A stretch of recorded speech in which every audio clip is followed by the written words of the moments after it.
Up at night, yeah. Make all the demons quiet, yeah. We were built to thrive, yeah. I think that we've all had enough. What keeps you up at night, yeah. Make all the demons quiet, yeah. We were built to thrive, yeah. I think that we've all had enough. Yeah, I think that we've all had enough. Sick of dealing with the old plan. They know that we're calling it wrong. You got me like, oh yeah. I think that we've all had enough. They know that we're calling it wrong. Hey, it's too late to try to go contain it. A generation fueled by creation. We live lives on a small screen nation. We control the airwaves, no negotiation. I refuse to think we need saving. Something good will come from creation. And when we think that the world is too anxious, we'll adapt, evolve, survive, and save it. What keeps you up at night, yeah. Make all the demons quiet, yeah. We were built to thrive, yeah. I think that we've all had enough. What keeps you up at night, yeah. Make all the demons quiet, yeah. We were built to thrive, yeah. I think that we've all had enough. Yeah, I think that we've all had enough. Sick of dealing with the old plan. They know that we're calling it wrong. You got me like, oh yeah. I think that we've all had enough. Sick of dealing with the old plan. They know that we're calling it wrong. Hey.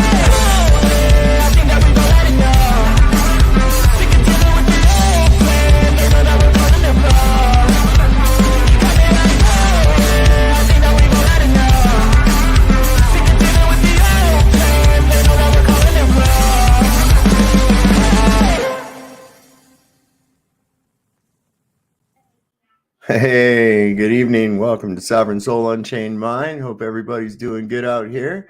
See, Natasha Jones is here. This is funny over in the StreamYard side when you put the little pink hand waving and it says hello. It goes hello, hand pink waving, hyphenated. But then over here on YouTube, it shows it. It's pretty cool. Got Gray Eagle calling in from Oklahoma. How's the tornado effect going on out there? It looks like I've got Nick Volt in here as well. Seems that he's been quite busy in the chat here. I haven't really looked at it. It's a lot of stuff. Christopher Christos is here tonight too. Deliliopolis. I don't know why it sounds so weird to me. It's so cool. Anyway, so how's everybody doing tonight out there? Man, oh man, been a strange day. I ran across some stuff today that was kind of a, I don't know, first over with me.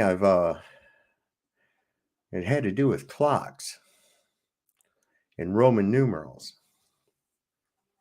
And I found these pictures of clocks. And the thing was, is that every one of them I looked at that had Roman numerals. Let me go ahead and go into this. I'm just going to show you.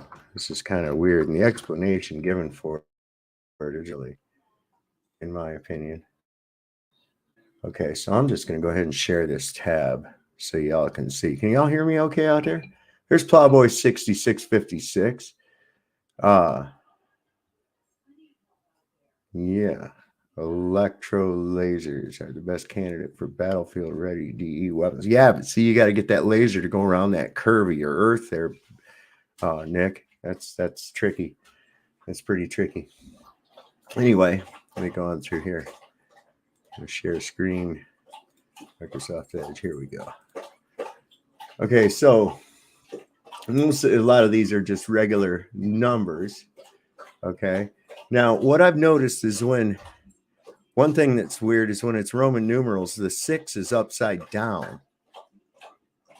It looks really strange to me. And the 4, instead of being a V, an IV, is 4 eyes. So, but not on all of them. This is what's weird. Okay, so let me get some of these in here. All right, so here's one, for instance. Maybe you can see. All right, so you see what's going on. 6, all the ones with V's, the 5, 6, 7, and 8 are all like inverted, like so that they're pointing in toward the center.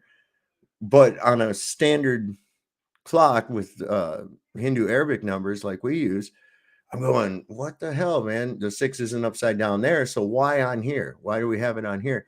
In this 4. Now, somebody said, so it looks aesthetic with the 8. And I'm like, so you just go about using a wrong numbering system in order to make something aesthetically pleasing? That's ridiculous. I mean, that to me just doesn't sound, oh, so it balances it out. I don't know. That doesn't sound like a plausible reason to me. But not all of them are like that. And I'll show you why. Let me see if I can find one here that actually uses the number 4. Okay. This one, for instance, let's take a look at it. There, is that bigger? Oh, no, it won't do it. That shit. Anyway, you can see the 4 on here. Let me get rid of this.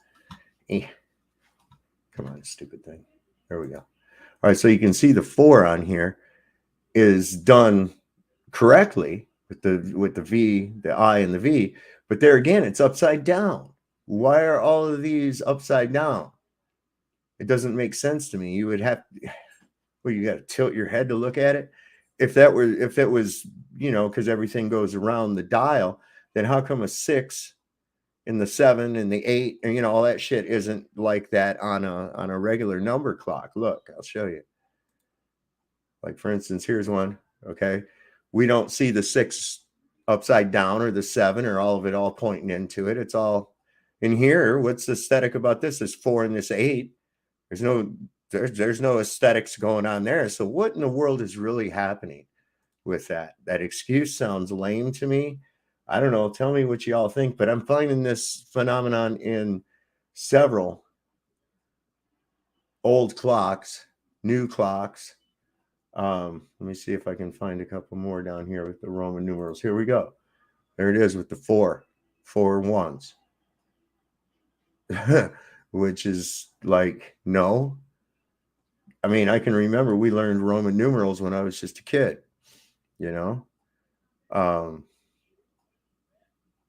look, here's a rather old one too. There's with the 4.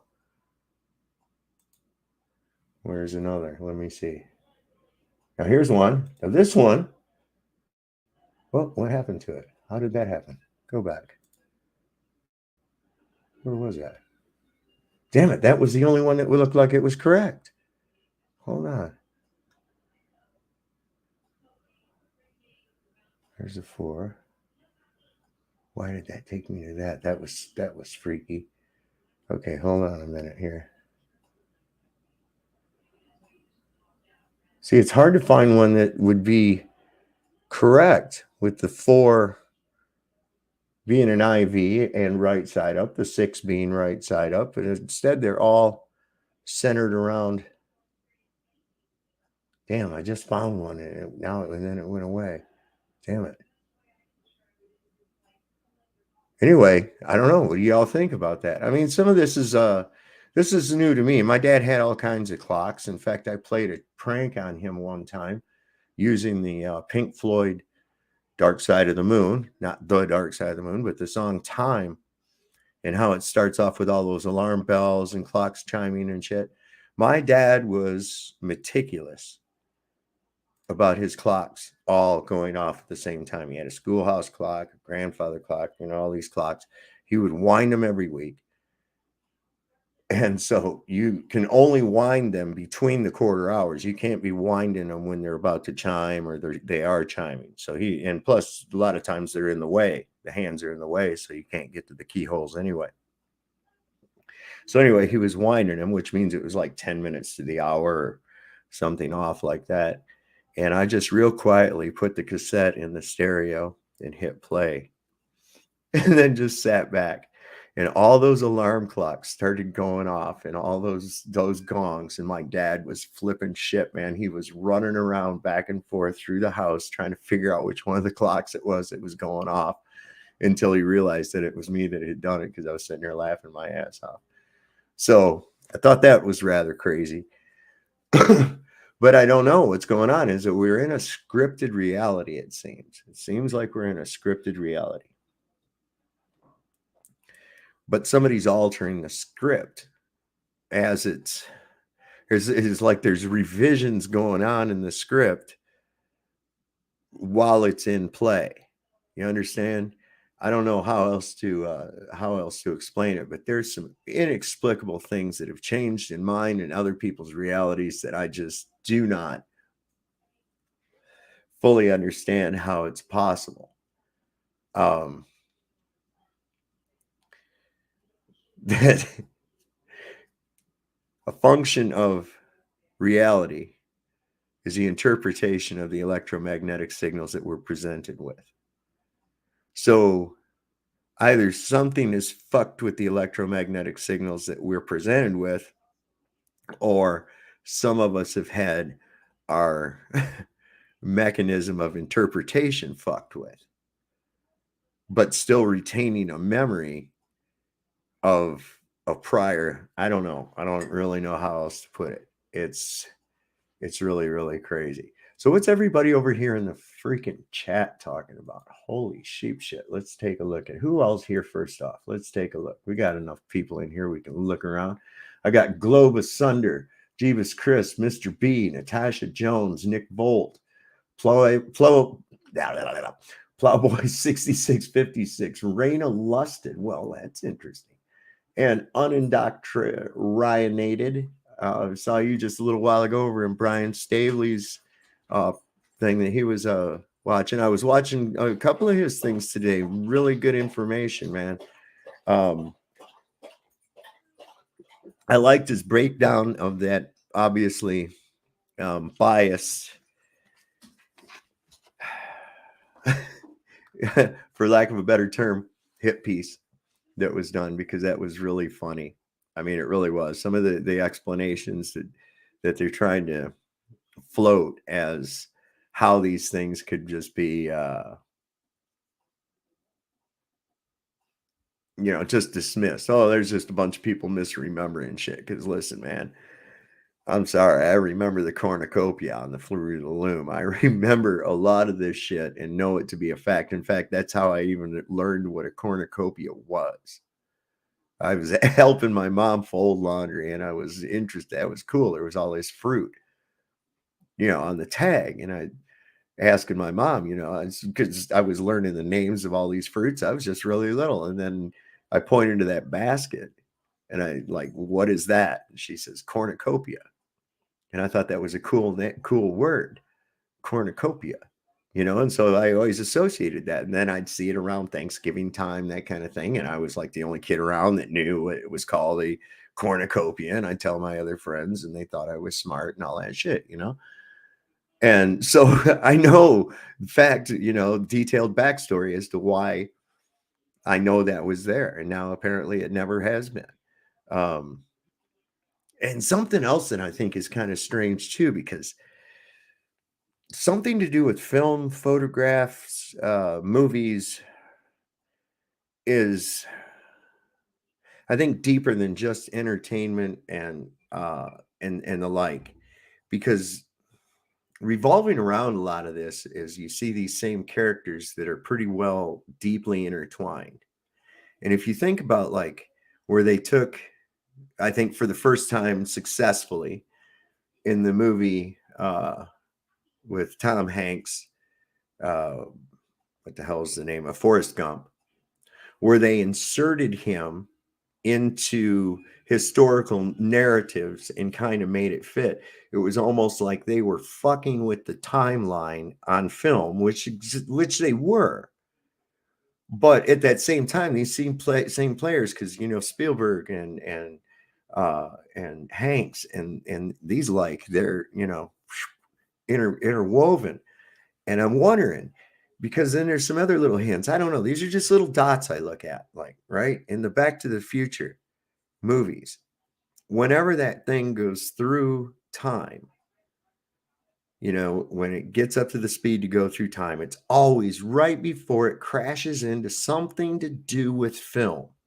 So, like in the first movie, you know, he's running from the Libyans, right?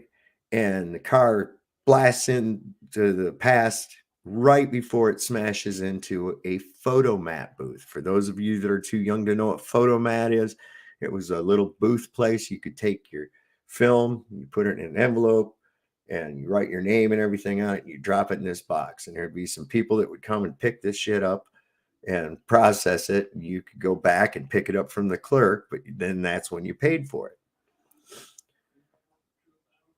The other time, when he's going back from 1955 back into the future from hitting the cable, the car narrowly escapes smashing into a movie theater before it goes into time.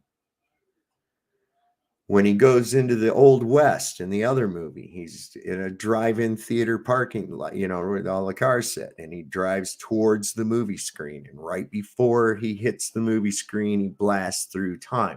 So I'm wondering if there isn't some kind of a link into that. Is there more to the captured image and the manipulation of reality on film, maybe panning out to manipulate reality in reality? Is this one of the secrets of Hollywood, of the illusion? I don't know, but it's an avenue worth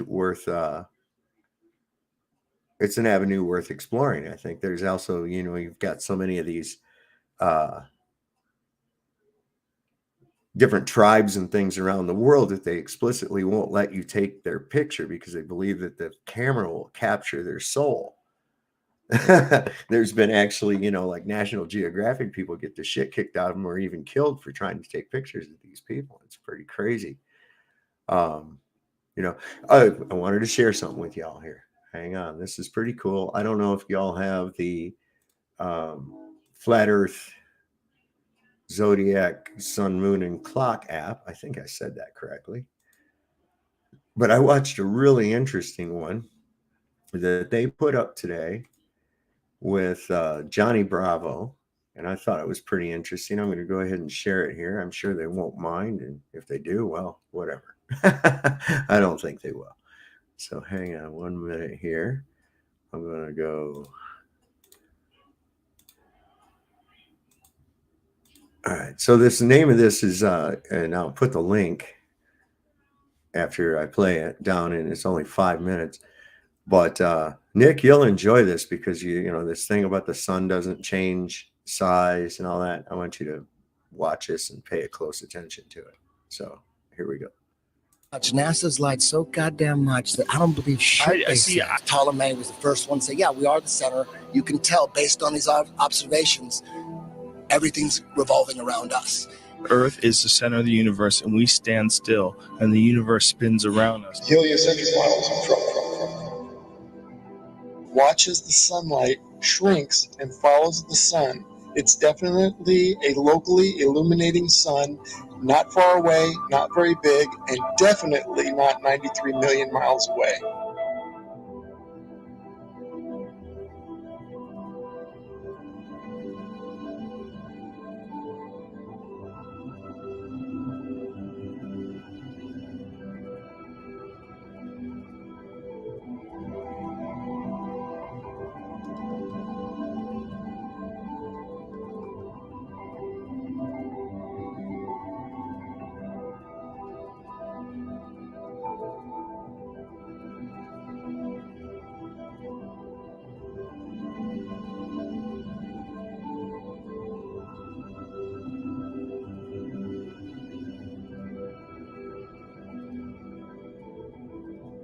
There's a place in Bolivia called Salar del Uyuni, which is a salt flat.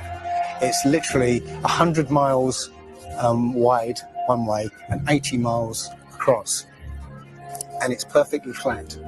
When it rains, literally you get an inch of water and it looks like a perfect mirror. Now, how does that happen on a sphere? Yeah, it shows you that, you know, if you're one end of this salt flat, you can see perfectly clearly the other end 100 miles away. So it's just showing you that, you know, the Earth is flat, and without the effect of the waves in the sea, you'll be able to see a whole lot further.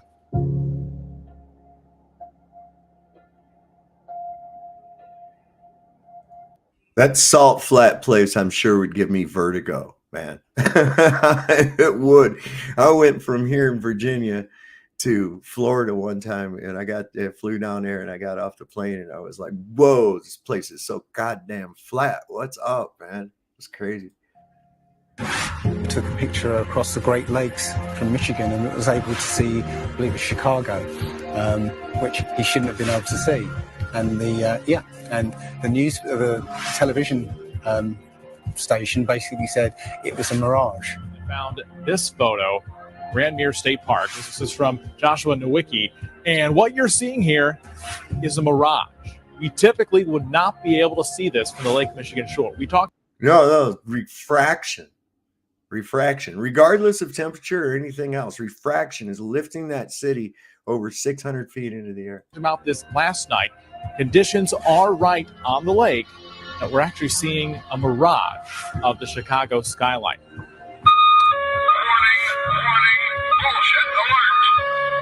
Very interesting. Here's what's happening. This is a good example of a superior mirage. So Joshua was on the Lake Michigan shore. He was looking towards the west, and Chicago's beyond the horizon. Should not be able to see it. However, with the right conditions, we have an inversion. We have cold air near the cold lake water and some relatively warmer air above it. This will bend the image of that skyline back towards the viewer. And so typically we would not be able to see this. This image would be viewable from much, much higher in the sky.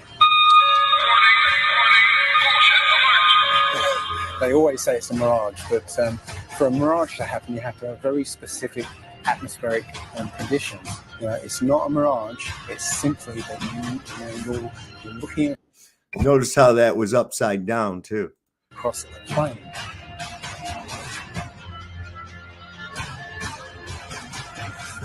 Oh, look how that sun came size.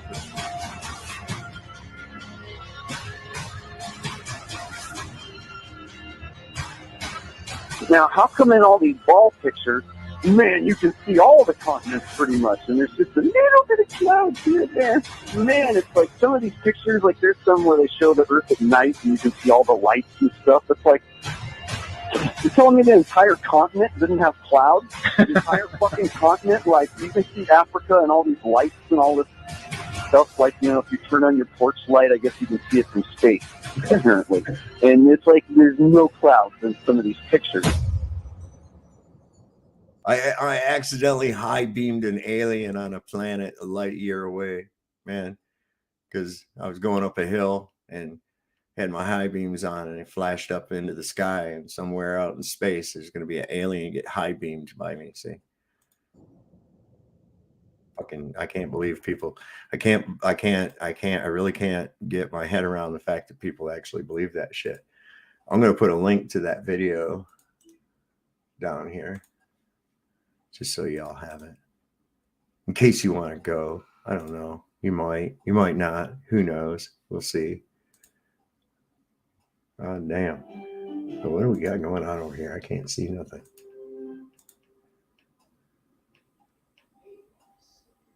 I know. Look at there. Nick Volt's got published papers. Isn't it? That's special, dude. You are the special boy. So fucking what? So does Edgar Allan Poe has published papers. That doesn't mean the fucking Raven is true. Okay.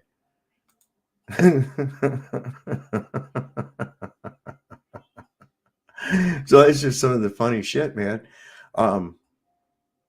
Let's get it.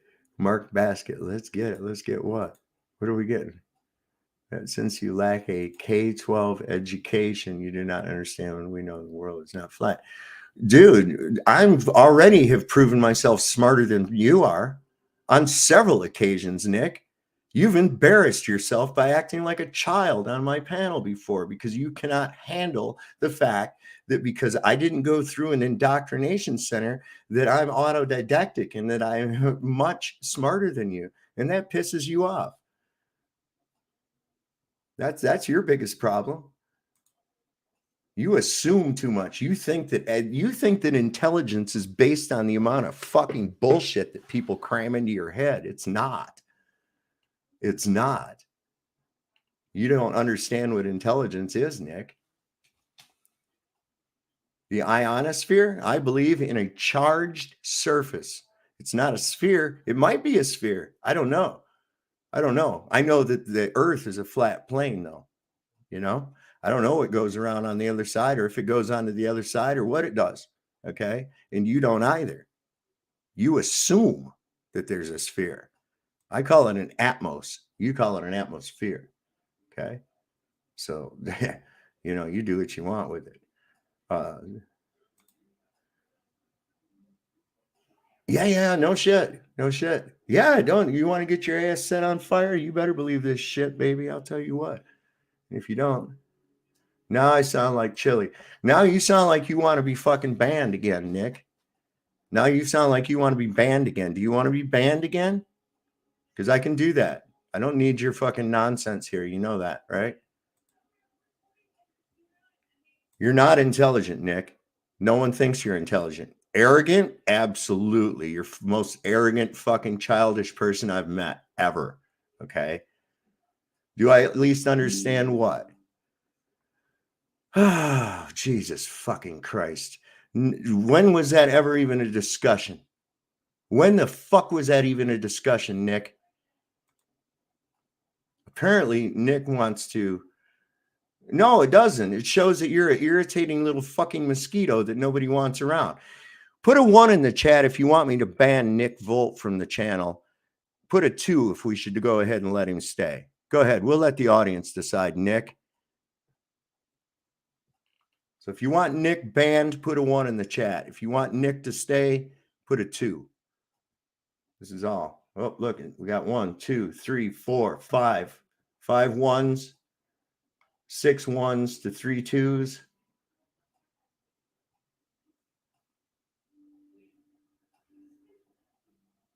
Oh, no, dude.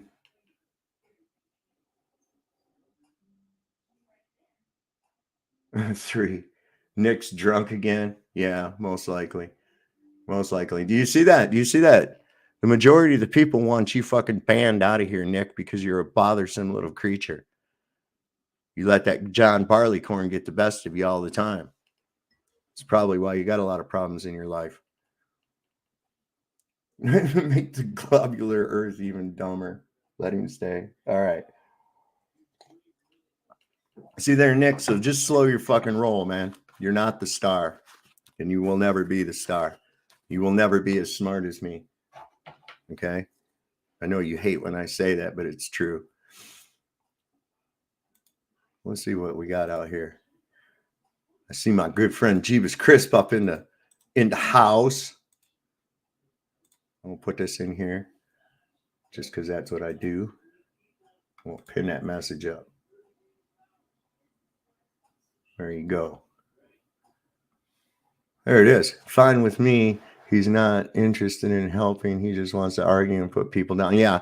Well, that's the only way that he can even feel superior or anything. You see, I would guarantee you that most of his students are probably smarter than he is.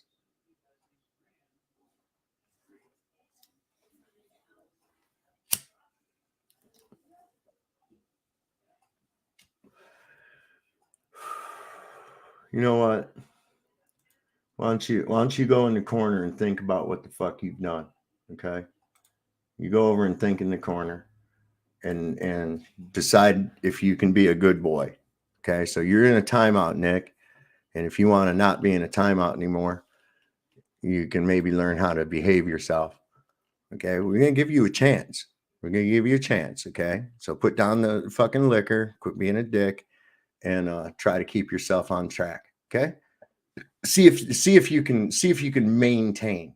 Okay. I don't have to put up with you. You see what this says on my shirt, right? Yeah. Salty old bastard. That's me. and I am a salty old bastard. If you mislead children, you deserve a millstone tied around your neck and cast to the depths of the ocean. Well, see, it's worse than that, Ryan. It's worse than that. He's further misleading people. These are people that actually pay to get that drivel pushed into their fucking head. Okay? Because they think that that's a measure of intelligence. I've met several people with degrees in all kinds of disciplines, all different disciplines. And I've met a lot of those people that are morons in those disciplines that carry those degrees. So what does that tell me when you have a degree in something? Does that tell me you're smart? Nope. It tells me that you have an ability to memorize and regurgitate information that's fed to you in a manner that the establishment that you paid the money to go to finds acceptable. Okay, that's all that tells me. Doesn't tell me that you're smart. I know people that have gone PhDs that don't know jack shit. Okay. So there it is. What facts are you talking about, Charlie? You just got here. You just got here. You know, typical lecture, man. Typical echo chamber can't have facts sneaking in. You just got here. What the fuck facts are you even talking about? We've not even been presented with any facts, Charlie. Jackass. Yeah, no. I don't think so. There. No. I mean, that's really not a good way to get on panel at all. That's really kind of a stupid way to get on panel. Yes, absolutely. And he carries that moniker doctor, but do you think he does any doctor work? No, he's an administrator. He's a fucking pill salesman. That's all he is. There you go. Memory and regurgitation. There it is. That's exactly it. I mean, Christ almighty, you can get people to memorize any kind of drivel you want to, but it doesn't make it fact. The fact that you cannot demonstrate to me in a repeatable, demonstrable experiment a gas pressure system in a void or vacuum without containment, it's ridiculous that you could even entertain such a concept. I mean, it's all, I don't know. It absolutely none of it makes any sense. None whatsoever.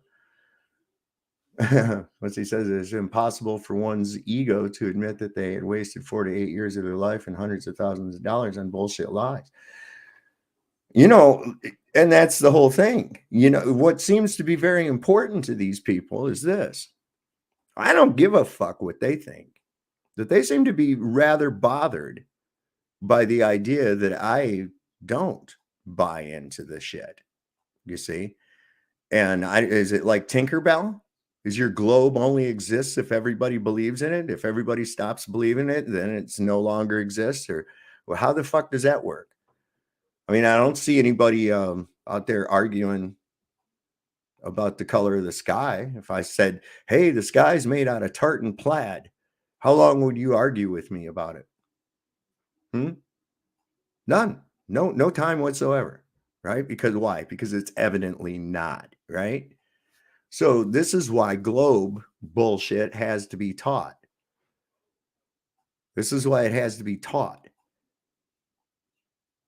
The level plane is self-evident. Everybody knows this. It's not like a it's oh no. Your senses are all wrong. Absolutely. You're just being fooled at every fucking turn.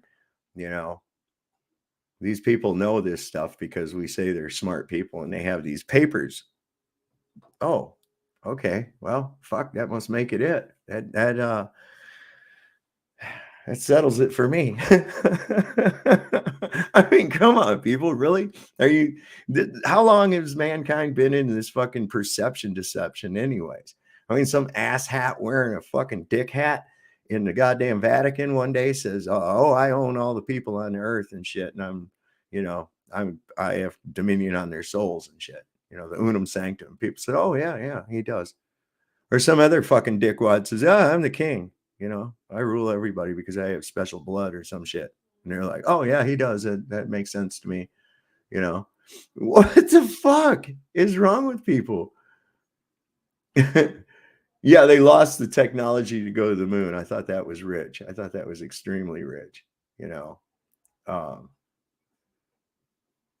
if I was on a school board, I wouldn't be on a school board, Mr. B. I think that government-run education, okay, is one of the worst fucking things in the world. I think it should be abolished. I think public education should be abolished and never entertained again. It's just prison for kids. That's it. It's fucking mind indoctrination prison for kids. That's it. It ain't no different than jail. It ain't no different than prison. None of that. It's exactly the fucking same. Same food. Respond to a bell. Yield to authority. I mean, Jesus Christ, man. It's not a place for smart people at all. That's the thing. No, I wouldn't make teachers teach anything, but I would make them teach the truth. Okay. And if you've got a ridiculous concept like the fucking globe Earth with absolutely zero proof of it other than speculation and some whack-a-mole goddamn mathematics that you keep having to fucking tweak because it comes out wrong all the time. You got to keep making up shit, black holes and gravitons and all this other fucking horse shit that doesn't exist. They're all theoretical. Then they treat it like it's fact. No, you don't teach that to people. That's ridiculous. That's ridiculous, man. If you don't have any fucking proof of something, then you can't go around treating it like it's a fact. And especially when you've been busted out a million times on it, man. Oh my God. I watched a David Weiss interview today with a guy. This has got to be one of the dumbest people I've ever seen in my fucking life, man. I couldn't believe this guy. It was terrible. This guy could not get the concept of anything at all. I mean, it was amazing. No, I wouldn't do a school board anyway. There would be no school board. What's up, Tim? Hey. So I'm checking out. We got the fiber optic stuff hooked up today, so I'm just checking to see if my mic works. And dude, it's coming through 5x5, man. Yeah, the camera's a little bit out of focus, but that just might be a setting or something, or maybe you've got a smear on your lens or something. That's just me. I'm ugly like that. No, or maybe you're just blurry. Maybe you're just a blurry person. Blurry guy. You're a blurry person. Let me try that. How about that? Oh yeah, there we go. Right on. Damn, your computer probably looked like fucking Welsh News. You ever seen his computer's keyboard? That thing is fucked up, dirty as all get out, brother. Man, I don't know. I kind of like Welsh, but I can't. I do, but I can't see through that.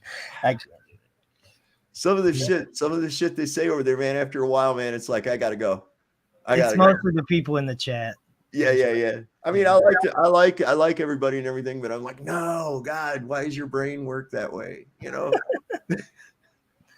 There's Mr. B. What's happening, Mr. B, with the praying mantis? Why, you like that? I do, man. I get praying mantises around here, man. I think they're cool as hell. That was on my window this morning. Oh, neat. At 32 degrees outside. Oh my God. Well, I don't know what season it's going to be tomorrow. Seems like we go. But but my question is, if you were on a school board, what would you tell the teachers about that stuff? Because whether you believe or not, kids do need education. Well, sure. Not all parents. So, no, some of these parents aren't intelligent enough to teach themselves, let alone teach a kid. Well, listen, the teachers aren't really intelligent enough to be teaching these kids either, man. I've seen them. I've talked to them, right? They're not real bright people. They have to go by a curriculum. That curriculum entails the books that are given to them by the Rockefeller-sponsored fucking educational system, okay?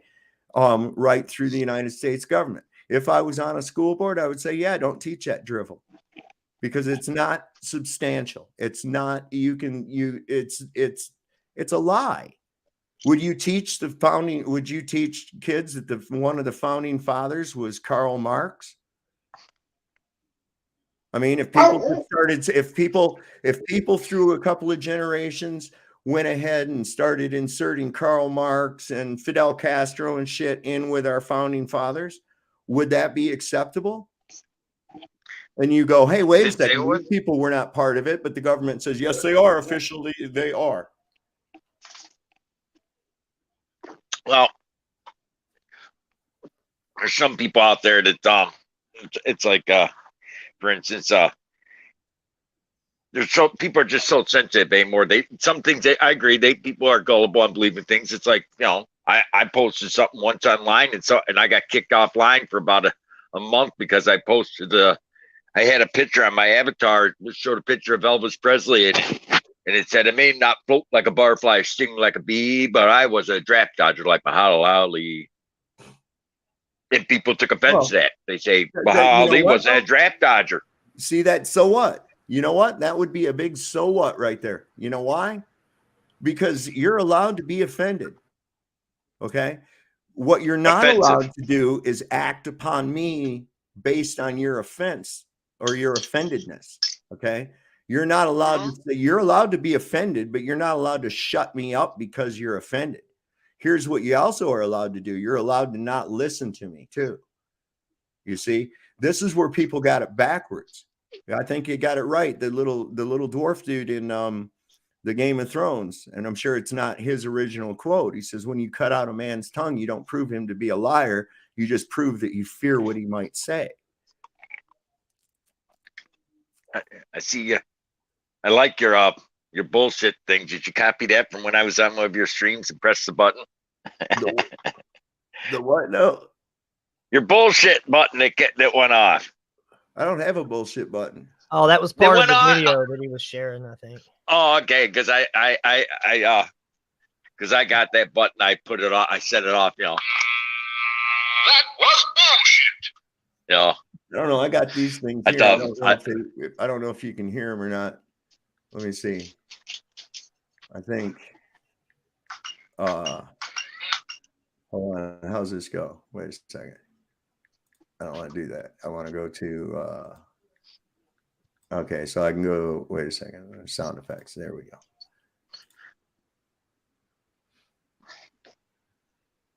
I don't know if y'all can hear that or not. No. Okay, good. But no, as far as schools being prison, I don't know. My school district, we have home cooked meals. We actually have cooks that actually cook real food. We didn't have this stuff like some school districts. School district on the other side of me, they used to have I went there for a while one year when they had to go to the school district open for me, and they had every Wednesday they called it shit on a shingle. That's what us kids used to call it. We didn't even have that, man. Shit on the shingle. We didn't even have that. What's man. that? We took a lunch. Shit on the shingle. It's kind of like poor man's pie, right? Not you would have liked the shit on the shingle they served. Their stuff looked like it came from a can and a dry piece of toast, and it was actually it wasn't fit for human. And as far as prison food, I worked in a prison. I was correctional officer for 5 years. Here's the thing: why is the fucking school in the restaurant business in the first goddamn place? Hey, Mr. B, the prison that I was in, it was Ross Correctional Facility in Ohio. I worked in the kitchen for one day, and I saw the bag of oatmeal that they were feeding to us, and we were eating oatmeal for breakfast like every other day. This bag of oatmeal said in bold black letters, "Not fit for human consumption," and they were giving it to us like whatever. Oh yeah, but I mean, were you a guard there or an inmate? Yeah. So you were a guard there? No, he was in. No. I was an inmate. Yeah. But not fit for human consumption. So I mean, I believe that. Here's the big question. All right. Why are the schools in the restaurant business? Okay. When I went to school, we took our lunch to school with us. That's what you're not that much. How old are you? I'm 57 years old. Yeah, you're not that old, right? But it depends on the area. My area here, My area here, a lot. I understand The parents I paid understand for that, it. but it still begs the question, regardless of what area does it, which all of them do now. Why is the school in the restaurant business? They weren't in the restaurant business. Are they cooking? Hold on. Are they paying people to cook food and serve it to students? Yes and Okay. no. Well, They actually hired an outside. There was an outside company that signed a contract and they did it. The school district. Right. It didn't come out of our school taxes. Mr. B, that still puts them in the restaurant business. Okay. What's wrong with that? What's wrong with that though? Whether I'm on the managerial side, the franchise side, or the FDA ownership side, okay, that still puts the school in the restaurant business. So what's wrong with the school feeding the students? What's the issue? Why is the school feeding the students? The school is only there to educate. They still need a lunch break. Well, of course they need a lunch break, and they get a lunch Is it break. educate or doctrinate? What's wrong with the kid bringing their own food? I think it's more like doctrinate, not educate. It is. You're exactly right, Country City. Yeah, you're exactly Anyways, right. much love, man. I love everything y'all talking about. I just want to jump in, and I'll jump in as I feel like I got something to say. But otherwise, I'm just gonna chill, do my thing right here. They do teach you stuff in school. Maybe stuff you don't want to hear. They don't teach shit. Prairie mantis. I like that prairie mantis you got there. I could teach everything they teach in 12 years in a fraction of that time. Oh, definitely. It's useful. Okay. Absolutely. That's what we need to do. That's where it starts. See, you don't say I can. You just got to do it. Like every day, get out and you're saying you could take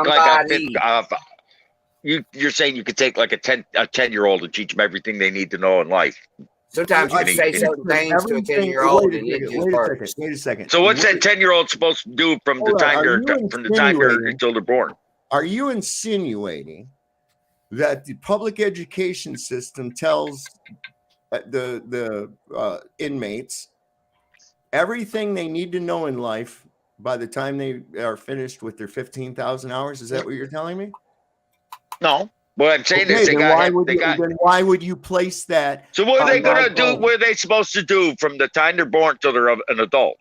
What do you mean? What about start acting like animals and teach each other like we're supposed to do? Every other kingdom does it, but the human animal, the human kingdom don't do that no more. It's your duty to teach that child that you conceived in a natural world, not in the fictitious type world that they've got us all locked into and arguing sometimes about. Sometimes parents can't do that. They can't. I mean, sure, they I don't. Understand they gotta. That. You're right. So Mr. B, I mean, my father raised 6 kids in a 2-bedroom house and was turning the attic into bedrooms and in the basement. He had to bust his holy ass. My father was a journeyman maintenance machinist. It's starting with one of them. It sounds like you.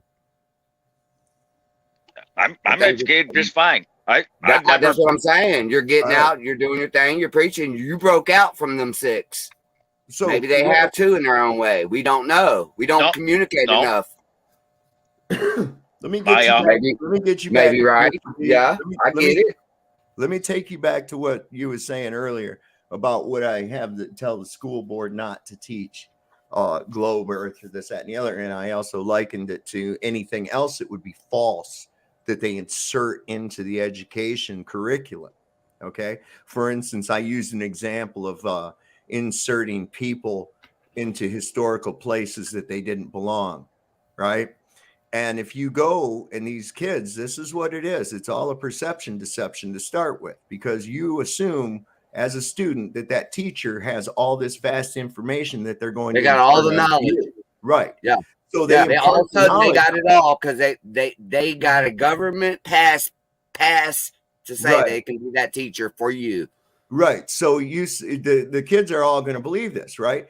And so your objection, right? You go to the school board, you say, hey, man, this shit's not true. I can prove that it's not true. You guys got to stop teaching this. What do? They go, fuck you. They do it anyway. Because look, they go report you. They go report you to the government. Well, see, they That's don't what they care do. what you think, as long as they have the kids, as long as they got the kids. You see, that's all that Yeah. matters. So it's already we've seen where our Just reality. hand them over. Yeah, You just hand see them over. already where our reality has become fluid. We've pointed that out in the last couple of shows with various Bible verses that have inexplicably changed. Brand names that have changed, wordings of things. Here at the 50th anniversary of Dark Side of the Moon, now all of a sudden that album known as Dark Side of the Moon all this time is now The Dark Side of the Moon. It's like, when we actually get to see all the scrolls. When can all the scrolls actually be seen? well, Because that's what it was all. That's where the true word came from, the scrolls. well, before see, paper. Exactly. But here's what's so weird about it is this seems to be a supernatural effect that's taking place. But also at the same time as they're doing that, they're giving us a lot of times this revisionist history, you know, like somewhere in the 20th century, they inserted this historical figure that none of his contemporaries ever wrote about him. Aristophanes, right? In his famous Sticks and Shadows, right? Well, animals weren't licensed until 1969 here in America. Then all of a sudden you had to get a license. Animals had to get licensed in 1969, I think it was, right? Right. Well, long ago, but look how fast they surrendered, right? They surrendered to the Almighty, their government. So the ones that got the best interests at heart. Yeah. Back on my train of thought that I was getting with, though, this is a good example. Yeah. This guy, this was apparently some Greek guy named Aristophanes, right? He put these sticks in the ground and noticed these shadows and came out with the figuring out how the Earth was a globe and that how big it was. Oh, right? yeah. And Definitely. I'm like, okay, wait a second. You can actually do that same thing on a level plane with a local light source. You know, all day, every day. It didn't prove anything. But the thing is Exactly. that for such a great, astonishing achievement, none of his In that contemporaries. time, absolutely. Holy God damn, man. Holy shit. And we think we're smart. I know. Well, he Right? wasn't. We're just now starting to figure it out, and they already had it Country. figured out. Country. He didn't have it figured out. You know why? Because the motherfucker never existed. That's my point. They inserted him. They created this guy and inserted him. You look back and none of his contemporaries, it's such an astonishing achievement, and none of his contemporaries even wrote about him or mentioned him. He just appeared in fucking Rockefeller funded textbooks in the 20th century. But yet we speak about it. So this is why I say we have to be careful with that. And public education should, in my opinion, should be abolished. Now I get where you're coming with it. I got you. You see, okay. Intelligence is not the retention of information. Okay. No. A parrot can memorize shit. Okay. Yeah. Intelligence is the ability to think, to reason, to use deductive reason, to be the ability to see patterns within patterns. That's intelligent.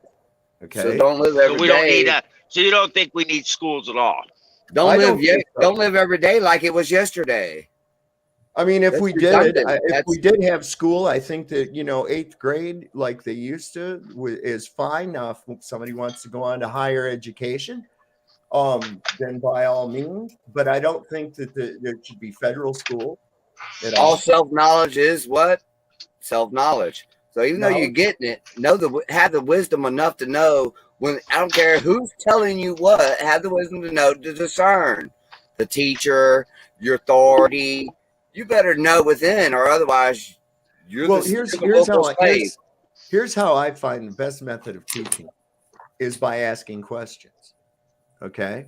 Sparking the curiosity. Okay. And then let's explore. Well, why does that?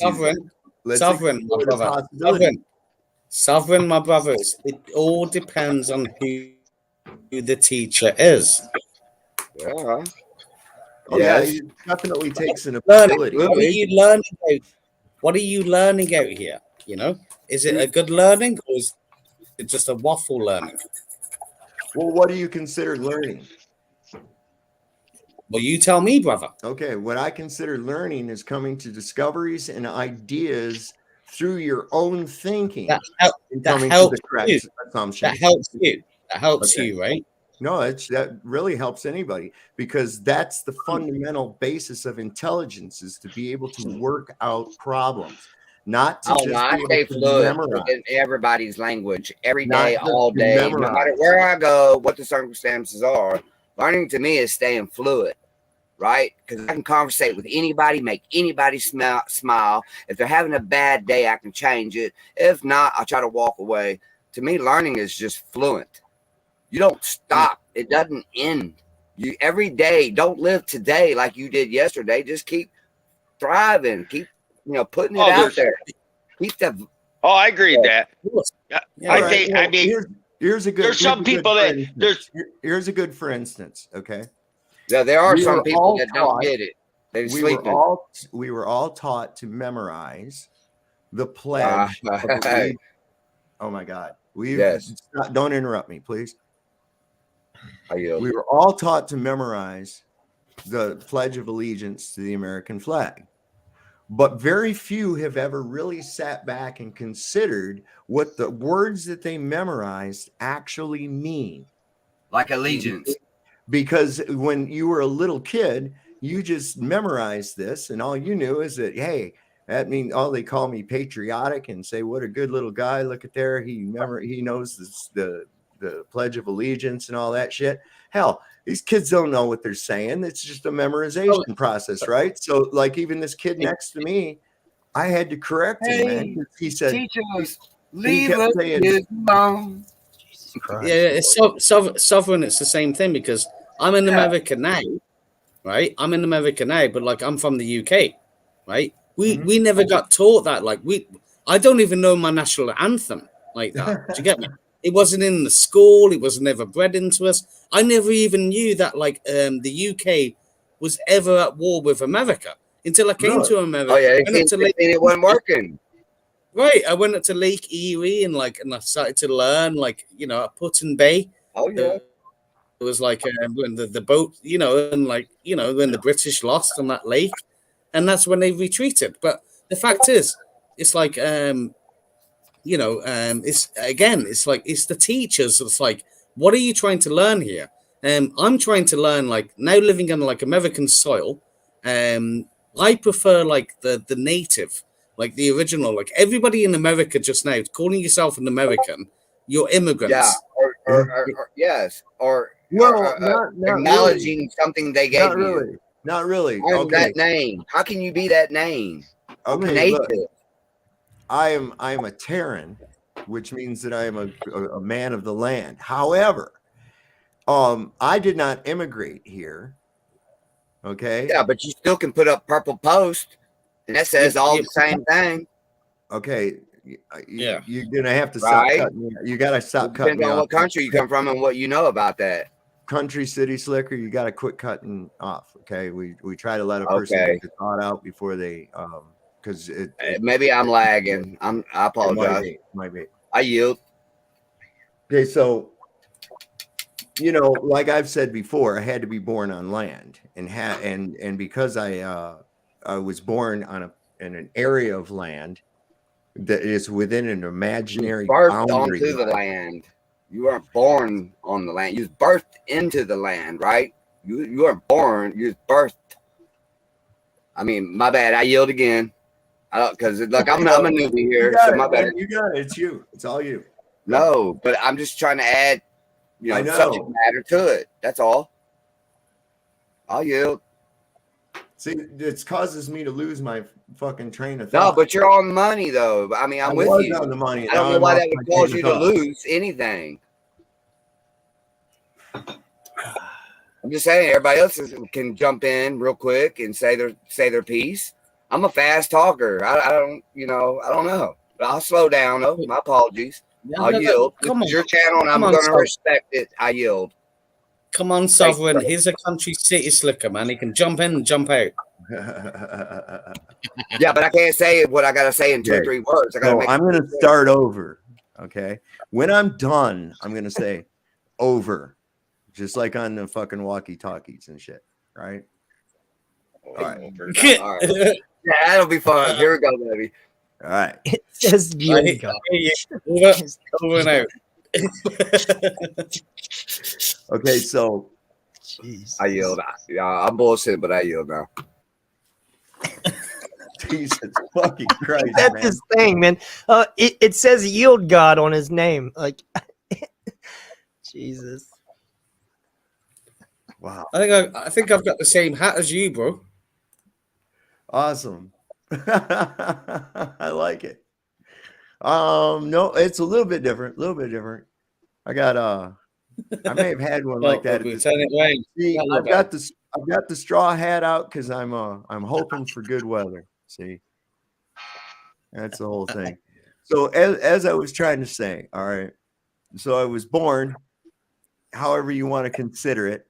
If it had not been on land, I would be dead. So this area of land that I was birthed on was within an imaginary boundary line drawn by control freaks on a paper representation of the earth. Okay. Now, does that automatically make me a part of the gang of control freaks that claim that area of land? Absolutely not.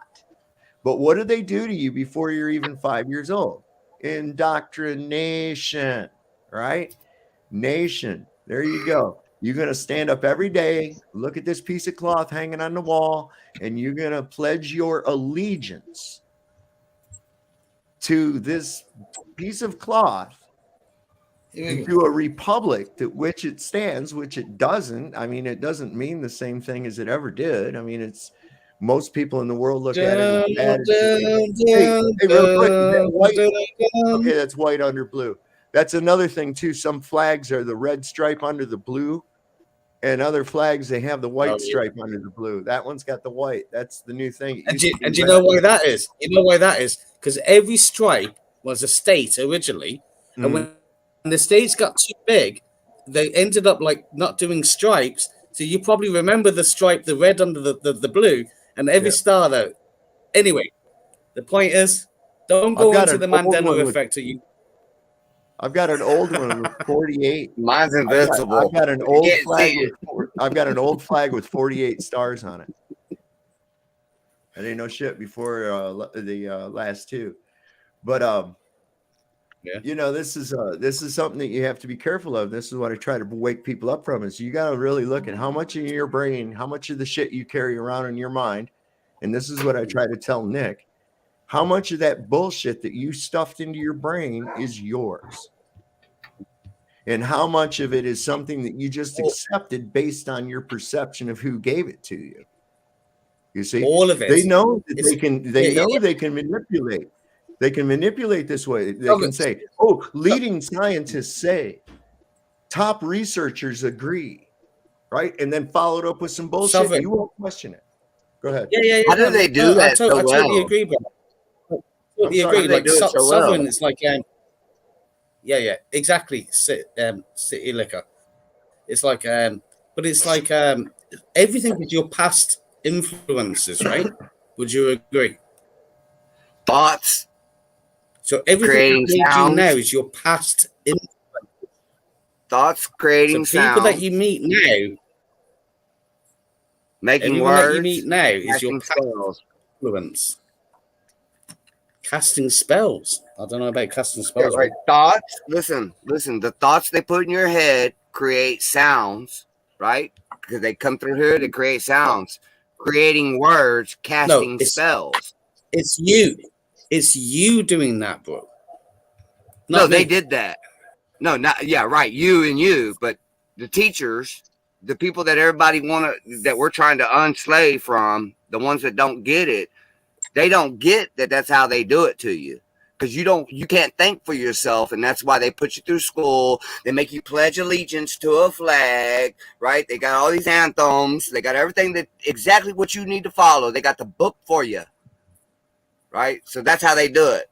They creating the sounds they give you what you should think, right, and learn, right, so that you create it. You make sounds of it. They teach you the ABCs, whatever it is, creating the words, casting spells, right? Well, Making words, casting spells. This is why when Now, you write, you can manipulate that. Okay, so when you write words, right? When you write thoughts down, is an act of spelling. Okay, You should do it in parse and in order syntax to, language. and in order to put the spelling in the correct order, you have to have the proper grimoire or grammar. Right. It's called proper syntax grammar. Okay, so grammar. Proper syntax grammar, where you take out the nouns and you take everything out to where you're actually your actions are everything in what you say. I'm just learning it myself, but it's powerful. The grammar, the word grammar derives itself from the word grimoire. Okay, a grimoire is a book of spells. Yes. Okay. Yes. So and then they use the Black's Law. The government, see, they use Black's Law while they give us all these other dictionaries and all these fades and what this means, what that means, and they got their own book and a Black's Law that tells you what they use. And if you don't understand what they use, you have no standing because you don't know what they're using. But if you know what they're using in the Black's Law Dictionary, parse syntax language, casting spells, and when you learn Black's Law, then you know how to speak to them in order for them to be in correct standing. Right? Because you don't talk to another man and half-ass lie. You don't sit there and talk to another woman and half-ass lie unless you're meaning to lie about it, right? Because otherwise it's the truth. So when you look at Black's Law Dictionary, it gives you the truth. It tells you, it shows you what they use in everything they use in government. I don't care if it's from your finances to your taxes to your cop watch, what they call code, statutes, policies, enforcement. No. When you learn these words, it's like this. I recently got pulled over, and the officer tried to give me a ticket for not using a blinker. And he goes, I said, what did I do wrong? He said, you didn't use blinker. And I looked at it. I said, you mean this little thing? And I flicked it up and down, right? Up and down, left blinker, right blinker. He goes, yeah, that thing. I said, I thought that was an indicator light. And he was like, no, that's a blinker. I said, no, that's an indicator light. So who was I supposed to be indicating? Exactly. It's an indicator. In the morning for you to pull me over and want to search my vehicle to extort me and put me in jail. And I beat it. I said, go ahead. I signed Daffy Duck on the ticket, and I still showed up in court. And I didn't even have to. So Chuck, that's where I'm going with it. I just want to point something out. Chuck in Tennessee here cracks me up. I like Chuck. Oh, I love Tennessee. Chuck, you in Tennessee? He's got the dressing for the word salad. Yeah. Hey, I may need to couch surf soon. I got 9 more states. Okay, look, 9 more states, and I got a place to lay my head in every state. Hey, country, what's up, everybody? I'm gonna put you backstage. You have a mute button. Okay, I yield. You're right, sir. No, don't put me backstage. I'll yield. All right, I got you. There you go. I thought I was bad at interrupting people. Fuck. Yeah. You are Cage, man. You are. So anyway, what I was going to say is that Chuck cracks me up with this shit here because what he gets, he goes, he says, I don't, that blows my mind. So I'm just going to go, no, he does that a lot. But then after a while, he's like, you know what? It does make sense. He comes around after a while. He's trying to make light. You know he's sexy. Everybody says that's what it is. You know he's sexy. If you study the etymology of words, and you find these things out, man, it's like, fuck yeah, man. Yeah, the crazy one was that one you mentioned earlier, the grimoire. Yeah. Grammar. Yeah, that's crazy. Well, you got to figure you get your thoughts. Your thoughts aren't really coming from you, so to speak. You're getting them from, for lack of a better term, on high from your higher self. And ideas and shit will inspire into you from the Akashic, right? The Akashic But when records, you yes. actually put it down into fruition, when you actually put it down into writing, that's hard concreting it into this 3D reality. And there's where your first, that's creation, you see. I just came back and we were talking about something earlier, influences, past influences. So what language do you think in, my brother, or anybody on this panel? All I know is writing is casting the sword. That's a really good question, because do you think in pictures or words? Do you think it's patterns? It's patterns, isn't it? Obviously. It is. It's almost like, is it pictures? Is it words? Is it a culmination, or is it like you think? It's gematria. It's gematria or gematria. I have to say that I think in a form of reality. I think in a form of reality, like it's playing in my head. The whole fucking thing in a 3D reality when I'm thinking about something. What is Everyone's got gematria? different Who said layers that? of Hell, intelligence. It comes complete with graphics, I guess audible, for lack of a better term. Yeah.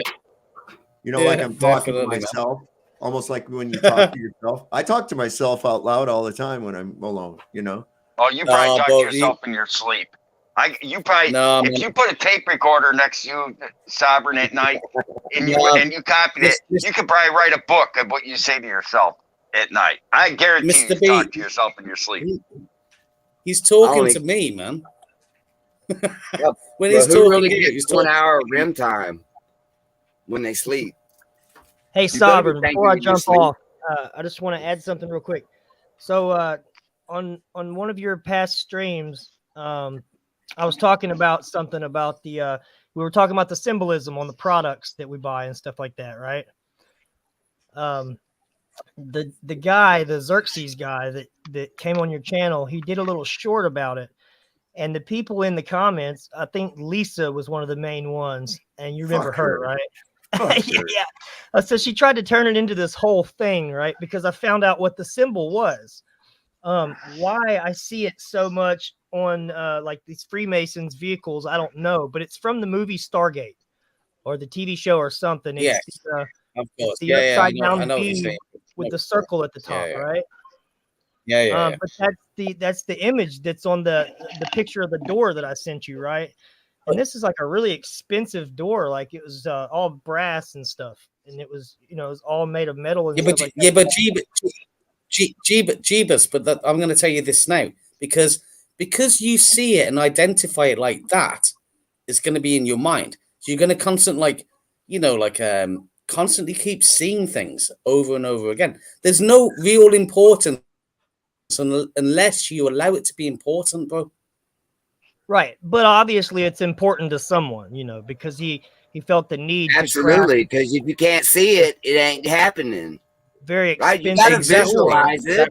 On his Well, house. visualize everything that you do and say. Okay, yeah, you lost me. A sigil, just like the written word, is going to carry with it intent within the vibration by that who has put it down. Okay, intent is 99% of it. Okay, this is why sigil magic works. First you have the idea in your mind, and then you have the intent to then create it into to manifest it into the physical realm, and then you create like a table or sigil, like you just said, like on a numerical value. You're right, and then you intend. Maybe you wear it around your neck. You make a ring of it, whatever. Do you get me? Like you don't even need to do any of that. You just need to believe in yourself.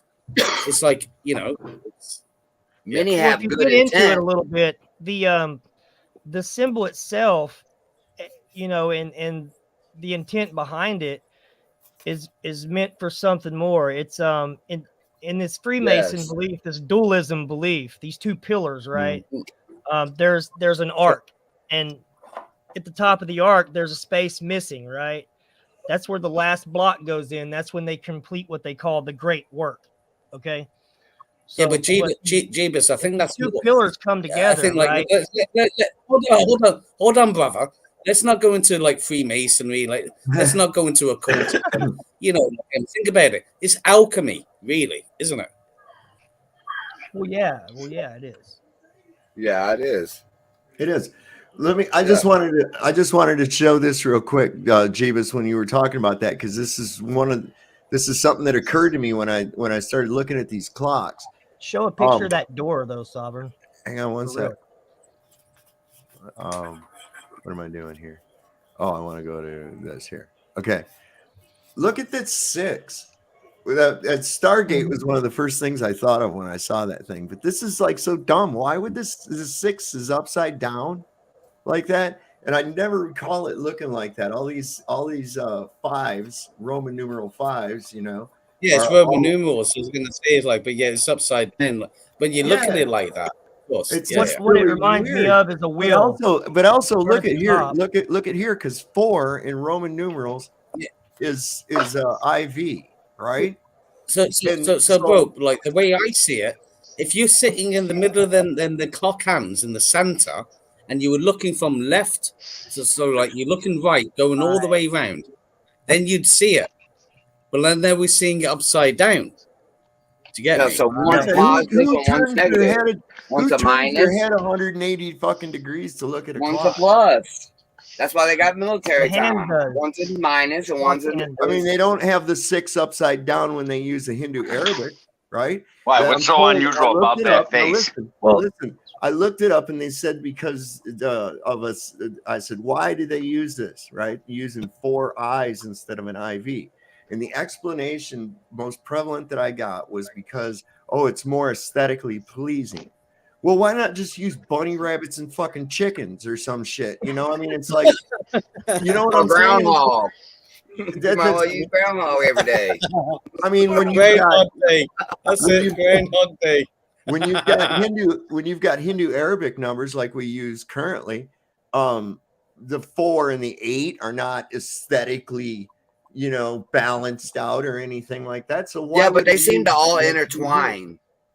See, it just doesn't make any sense. Yeah, they do intertwine. That's not a Roman numeral at all. In That's some, just- yeah, I know. In some instances, man, I do see where they've got this being correct as the IV. But there again, I can't see with the V's all pointing in toward the middle. I mean, it's like you got to turn your fucking head to look at it or something. You got turn it cock around eyed in your brain. You got cock eyed the fucking motherfucker. That's the way my clock is. Well, You look know, at yeah, the name I'm of the saying. clock. I don't I even don't look at it. recall it clock. being that Like, way. if you went for a smartphone, Hold on, guys. Like in the UK, like when you get a police car that's like behind you, right? Not in the States, because I was talking to my wife about this earlier today. Like, so you've got the sheriff behind you. You don't know it's the sheriff, right? It just looks like the same fucking vehicle. The only time you can see it is on the side. It says police, or do you get me? But in the UK, the police on the front of the hood, like the bonnet on the front of the hood, and it says like police backwards. So when you you know it's police. and it gives you a different way of seeing it, right? In your rear Well, view mirror, you reversed. know you're looking at it in your rear view mirror. You're going to see it the correct way.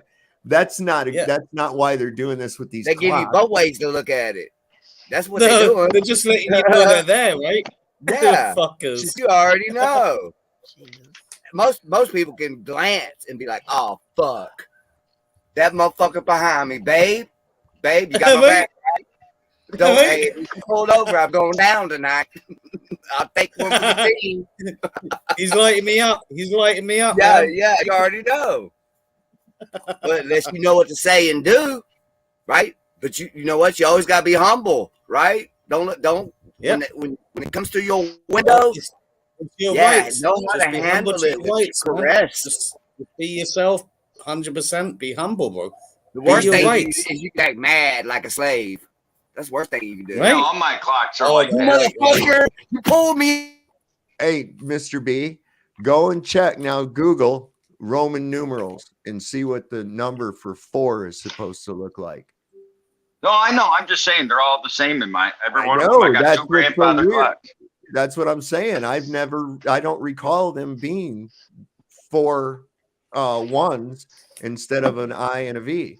I mean, I remember because I learned Roman numerals when I was just in elementary school, and I thought it was really cool because I could read the date, like that they put that MCXLM bullshit down at the bottom of a movie, you know, and I could read what it said, you know, so that was pretty cool. But no, it's like I don't really pay attention to that part, you know, when you think about it, because I just know how to tell time. So, but you're right, it's not the way they print it on the papers in school and when you Google it. And the reason that they give for why it's like that is lame. It's lame. Sovereign, I don't usually jump into the channel. So like there's 7 days in a week, 12 months in a year. So this clock is representing the 12 months, yeah? I'm sorry, say that again now.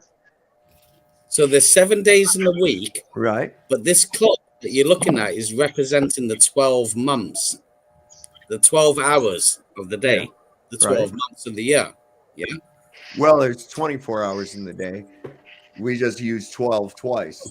I have a clock in my front room. It's a 24-hour clock. That clock should be much slower because it's by the month. There's 12. Exactly, country. Because like originally a clock goes back down to the atomic clock, right? You forgot to look at the stars and understand. Exactly. And the vibration of the earth that vibrated, that you used to be able to hear a long time ago. You can't hear it now because there's so much brown noise, like machinery and everything. You used to be able to put your ear down and you can hear the vibration of earth. Toking time is just a concept that we relate within our mind. It doesn't really exist, right? It is. You're right. It is. It's only a concept. They're really within an individual that. Hold on. Never mind. They have really jumped in and they have fucked with our time. And I'll show you how. All right. So Sovereign. Okay, go ahead. We're agreeing. Yeah. I'm just saying there's even more. I love you, bro. I love you, man. Hold on, man. I love Sovereign. He's right, because time is like a concept of you get from one place to another place. So it's movement. And it's based on how fast you're traveling and the time that you get to that one place to another. So it's time is based on how fast you move from one place to another. Would you agree? Yeah. More measurements. Movement. Yes. It's a measurement of time. The time, like, it's an observation. And that's all it is. It's an observation. Flowers do bloom and they go through stages over periods of time. We just need a way to measure this movement. I get what you're saying. Well, see, there's no place where like a second or a minute really exists. Okay. The hour, of course, that's measured by Horus, the sun. Okay. That's where hours come from, the day. And what you do, that's tracked by how many degrees this object in the sky moves. Yeah. All right. But if you look at how they really screwed with our whole time in the first place, right? Yeah. A month. There's only now. A month is only now. Right. But we go by these movements, like you say.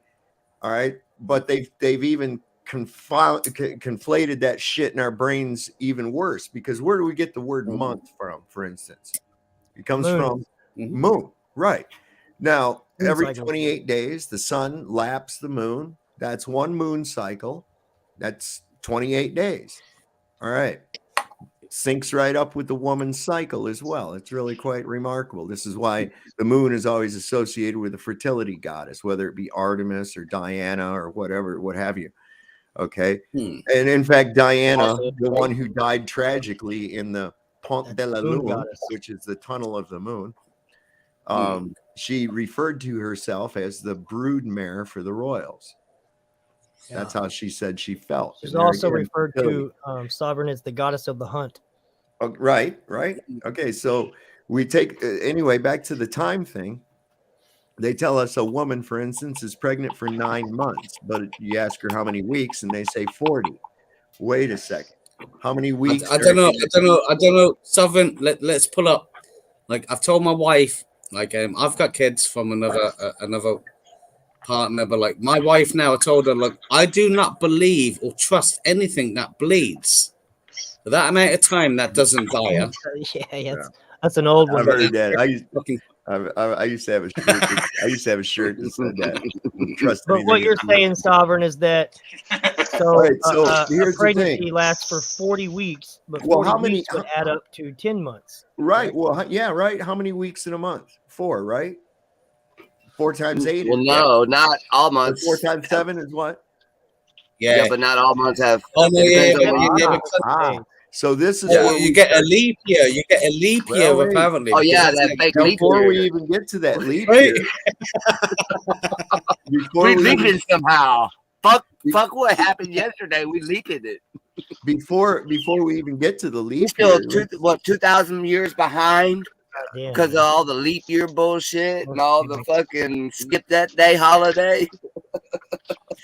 Skip that day holiday. Yeah, I like it. That's a good one. Okay, so anyway, it's right in front of your face, and we don't question it. All right. No, I want to get back to the motherhood of 10 weeks, 9 months.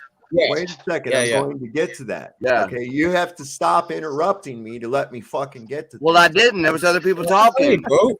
Sorry, man. and you yielded. You just paused, man. Man, we're trying to help each other here. Come on now. Okay. All right, I yield. Fuck, yield, God. Shut the fuck up, man. Wow. I think me and Jesus script say less than anybody. So anyway, Well, yeah. as I was saying, it's put right in front of your face and we don't question it. All right, let's take a look at these months: September, October, November, December. What do those names mean? They're all fucking whacked out. Because They mean 7, 8, 9. All the days, all the planets of the month. The No, 7 days. October means 8. 7 days No, in the first- week are the planets. All You the asked 7, what they 8, mean. the 12 months are like are the zodiac signs. You know. Okay. In Come what on, man. language? I mean, What if I'm you're gonna ask getting what they mean, Right. Holy crap, what if you talk that time? You sound like Biden and Trump debating. dude. So I was saying, Sovereign has the power of the mute button. He can utilize it at any You know, time. I'm really well, praying for better judgment of people so I don't have to. Today, apparently, it's the full moon of the worm. It's the worm moon. What does that mean, huh? Okay. So back to where we were at with this thing. Back to the wormage. The words mean 7, 8, 9, and 10. Okay. Sept, oct is 8, nova's 9, deca is 10. Yes. So why are those the 9th, 10th, 11th, and 12th months of the year? That's ridiculous, isn't it? Because they've So- taken an extra month from the Well, calendar. yes. Yeah, they did. That's right. Yeah. They Oh, took you forgot a 13 month, didn't you, there, cowboy? There are What 13 what calendar we're talking about? The Gregorian calendar? Right. I'm talking about the Yaman calendar.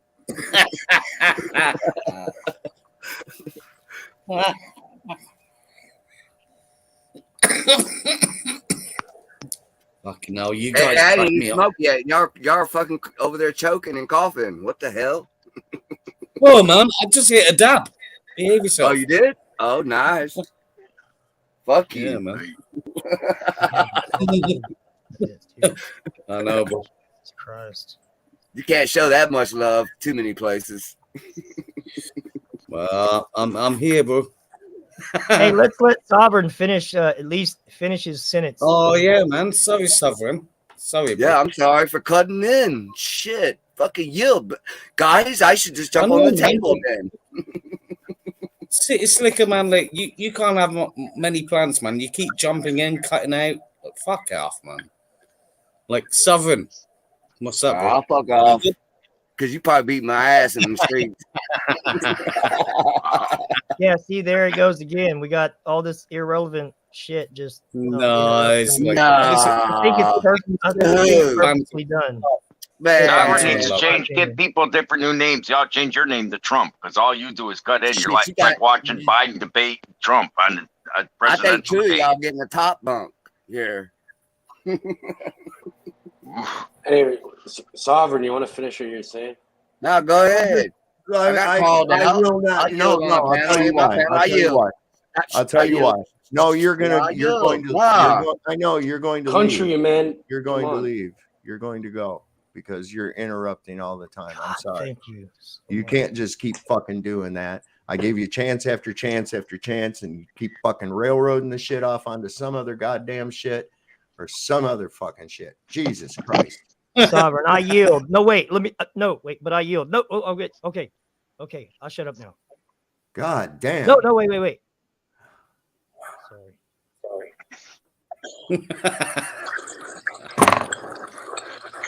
Oh man. Anyway, what's the topic? We're talking about the days of the week and why they're named. 13 months. All right. So, well, nobody seems to be fucking interested in that. So we'll just talk about some other dumb shit. Whatever. We got a cuckoo clock going off. It must be 12 What is that o'clock. in the background? It's a cuckoo clock. It's 12 o'clock.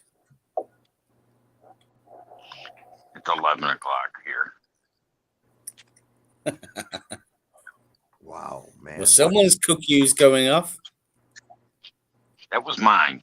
Goes off every hour. All right, so it's like 11 o'clock, right? Okay. Well, their explanation is they're trying to name it after the sun and the moon, and then the rest of Hold them up. are named after Yeah, but Norse and Roman. No, Hold don't on, interrupt. Cage, Let the man. man speak. He hasn't spoke the whole time. He's trying to speak, and then we're going to interrupt him. Come on, man. Yeah, just saying it's based off Norse and Roman gods, also the sun, Sunday, and then Moon Day, and then right. And then So the point I was trying to make, and I'm going to try to do it in like less than 10 seconds before somebody jumps in over me. Okay. As that there are 13 moon cycles every year, yet we only have 12 months. So it appears that they have taken a 13th month and broken it up and interspersed it within the months and renumbered them. Okay. Yeah. Okay, we get that then. So so the original, like the Gregorian calendar, like the 7 days in the week, the 12 months in the year. But we already know because I remember stars and I've looked up into the skies many a times. Orion's belt, for example, and other star systems have stretched apart. Do you get me? So nothing is working anymore. The original time, what we call time, is actually from an atomic clock. I was trying to say earlier. It's like from the revolutions from the Earth, when you can hear them, it's a vibration that's spinning, and you would document how many times. Wait, hold on. You're saying there's none of that. There's a Schumann resonance, but there's no such thing as even a second or an hour anywhere in nature, or a second or a minute anywhere in nature. Those are artificially constructed units. Interesting. That they've broken these things up into. There's none of that. Okay. It's all measured by the sun. In fact, they didn't have atomic clocks. Wasn't it? Hold on, brother. Wasn't he that was talking about the Akashic records? Yeah. And I jumped on first. Okay. So a documentation of the Akashic records, right, is somebody that observes light.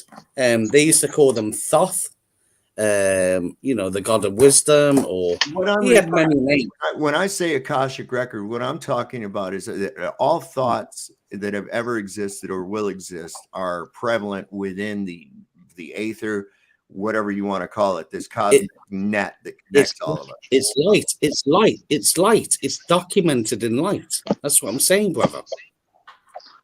Everything that you do now, even you talking to me, is being documented. Yeah. It was, that's what I was talking about, is that it's almost like I believe that our reality is already scripted because, as we said, it's everything is all at once. There is no real linear time. No, it's not scripted. No, because there's only now. Sure. There's only now. Think about it like this. What we're doing, me talking to you now, is being scribed being scribed. Do you understand? Robert, were we almost back on topic just for 2 seconds right there, and then it kind of got. All right, Jeebus, carry on, Jeebus. Come on. I mean, the title of the video, you know. Yeah. So what I'm getting at is like this. Okay, so we're all familiar with a DVD disc, right? The entire I would hope movie, the entire movie exists all at once on that disc. Right there. Boom. It's all right there, all at once. The only way that it plays out in a linear format is when it goes into the decoding device or the DVD player. All right. Now, we also know these. Have you ever had those? You remember those? What? Hold on, brother. What about the top? What about the top? Do you double disking? Okay. Do you like double recorder? Can we save the rebuttal until? Just hang on. You got to hear the whole thing. You can't tell me that you're gonna read one side of it and then like say like that's it. You don't know what the fuck I was going to tell you because you stopped me before. Sorry, bro. I love you, man. I love you. Go All on, right, carry listen. All right, so here's, God damn, man. Why are people so hard to fucking talk to? I know. Sorry, man. Go on. All right. So no, that's not what I was going to say. All right, I'm going to intertwine it with another concept that we're familiar with. All right, so your reality, your whole story is already there all at once. However, you have a free will, and it's kind of like those choose your own adventure books. Do you remember those? Where you'd come to a point in the story where it said, if you choose to do this, turn to page this. If you choose to do this, I've used this analogy too. It's a good analogy. Okay. So if you were to be able to combine, say, an interactive DVD movie, right, with the options at different points in the movie that would change the plot, right? You see what I'm saying? You have that interaction where you can make a choice at different junctures of the story, and then that becomes the story. But all the possibilities of that story already exist all at one time, and it's through your free will that takes you through that particular path in an illusion of a linear timescape. It's not an illusion because when you the higher self, you don't even, when you've learned that and you look at the sides, you say, look at this one doing that, look at this one doing that. Stand in the middle. There is no like, you only observe it because you're being controlled. Well, define you, because I don't agree with that. I think that I am operating. I am actually operating from a higher. I am operating. You ask a question. You ask a question, brother. Define me. Okay. I am here. I am there. I am everywhere. You are me. There's no difference. The macrocosm and the microcosm. We're all connected. Infinite awareness, having an experience, is this point of interest. Exactly, because like we don't have to weigh up all this waffle.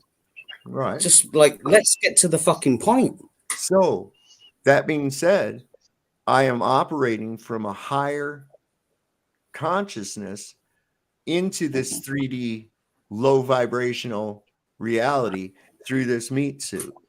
That's exactly what's going on here. This is sort of like a spacesuit for my consciousness to be able to operate in this low vibration 3D, whatever the fuck.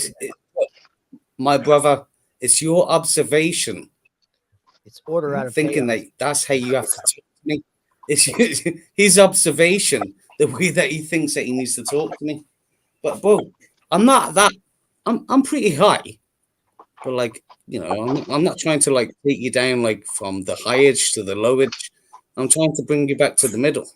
Well, see, that's the whole thing, is when you get within that balance. If you're out of that balance, it's easy to turn yourself where you buy into this so heavily that you put it before the I am, before the consciousness, before the output.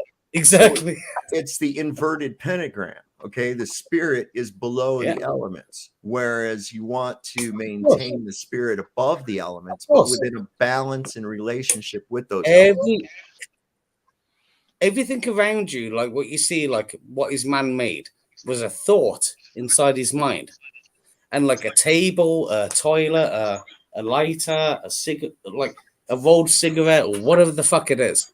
It was a thought in his mind, and we manifested it into manifestation. So we thought it into manifestation. Yeah, And well, this just break the principle, word invention down. Just break it down. well, you're thinking this now, and I guarantee you exactly what you're thinking. And as much as what your thoughts go into it, especially with talking with other people, if they agree on it and it works, it is like what Cage would say, mind magic. I call it grouping, like group magic. And we have a lot of bad people down here on this physical realm.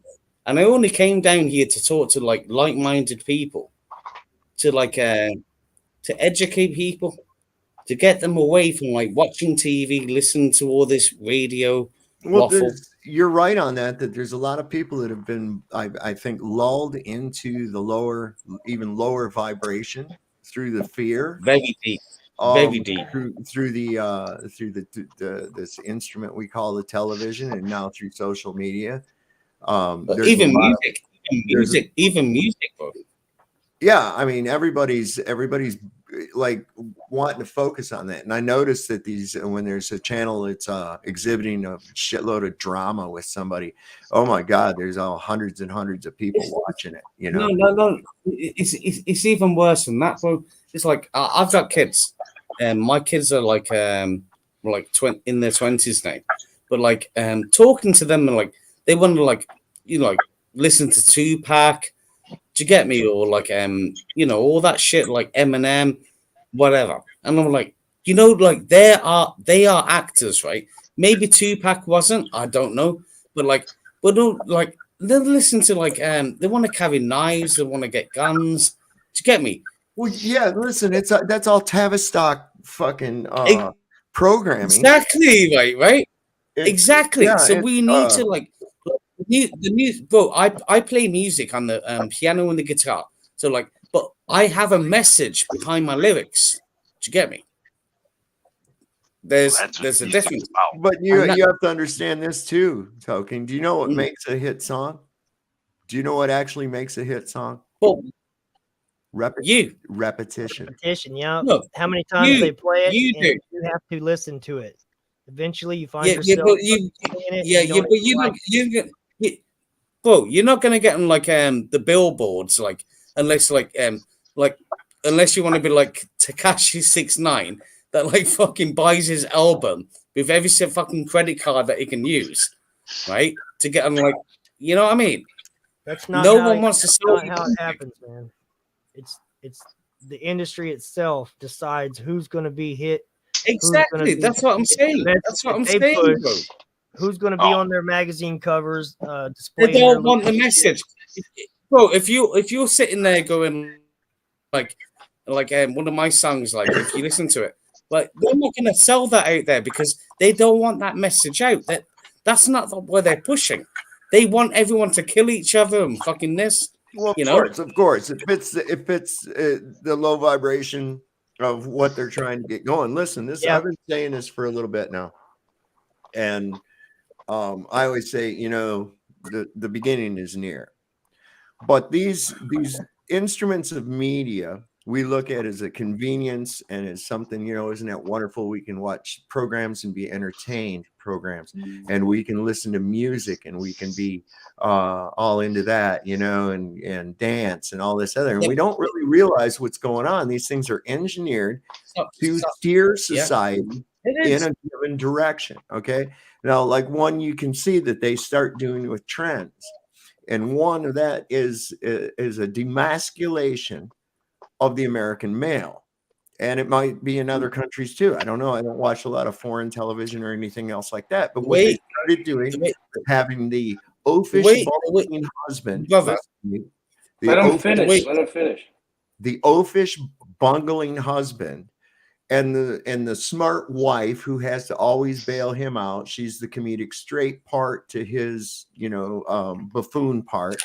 And what happens is you start seeing this pattern getting bigger and bigger in as a theme in movies.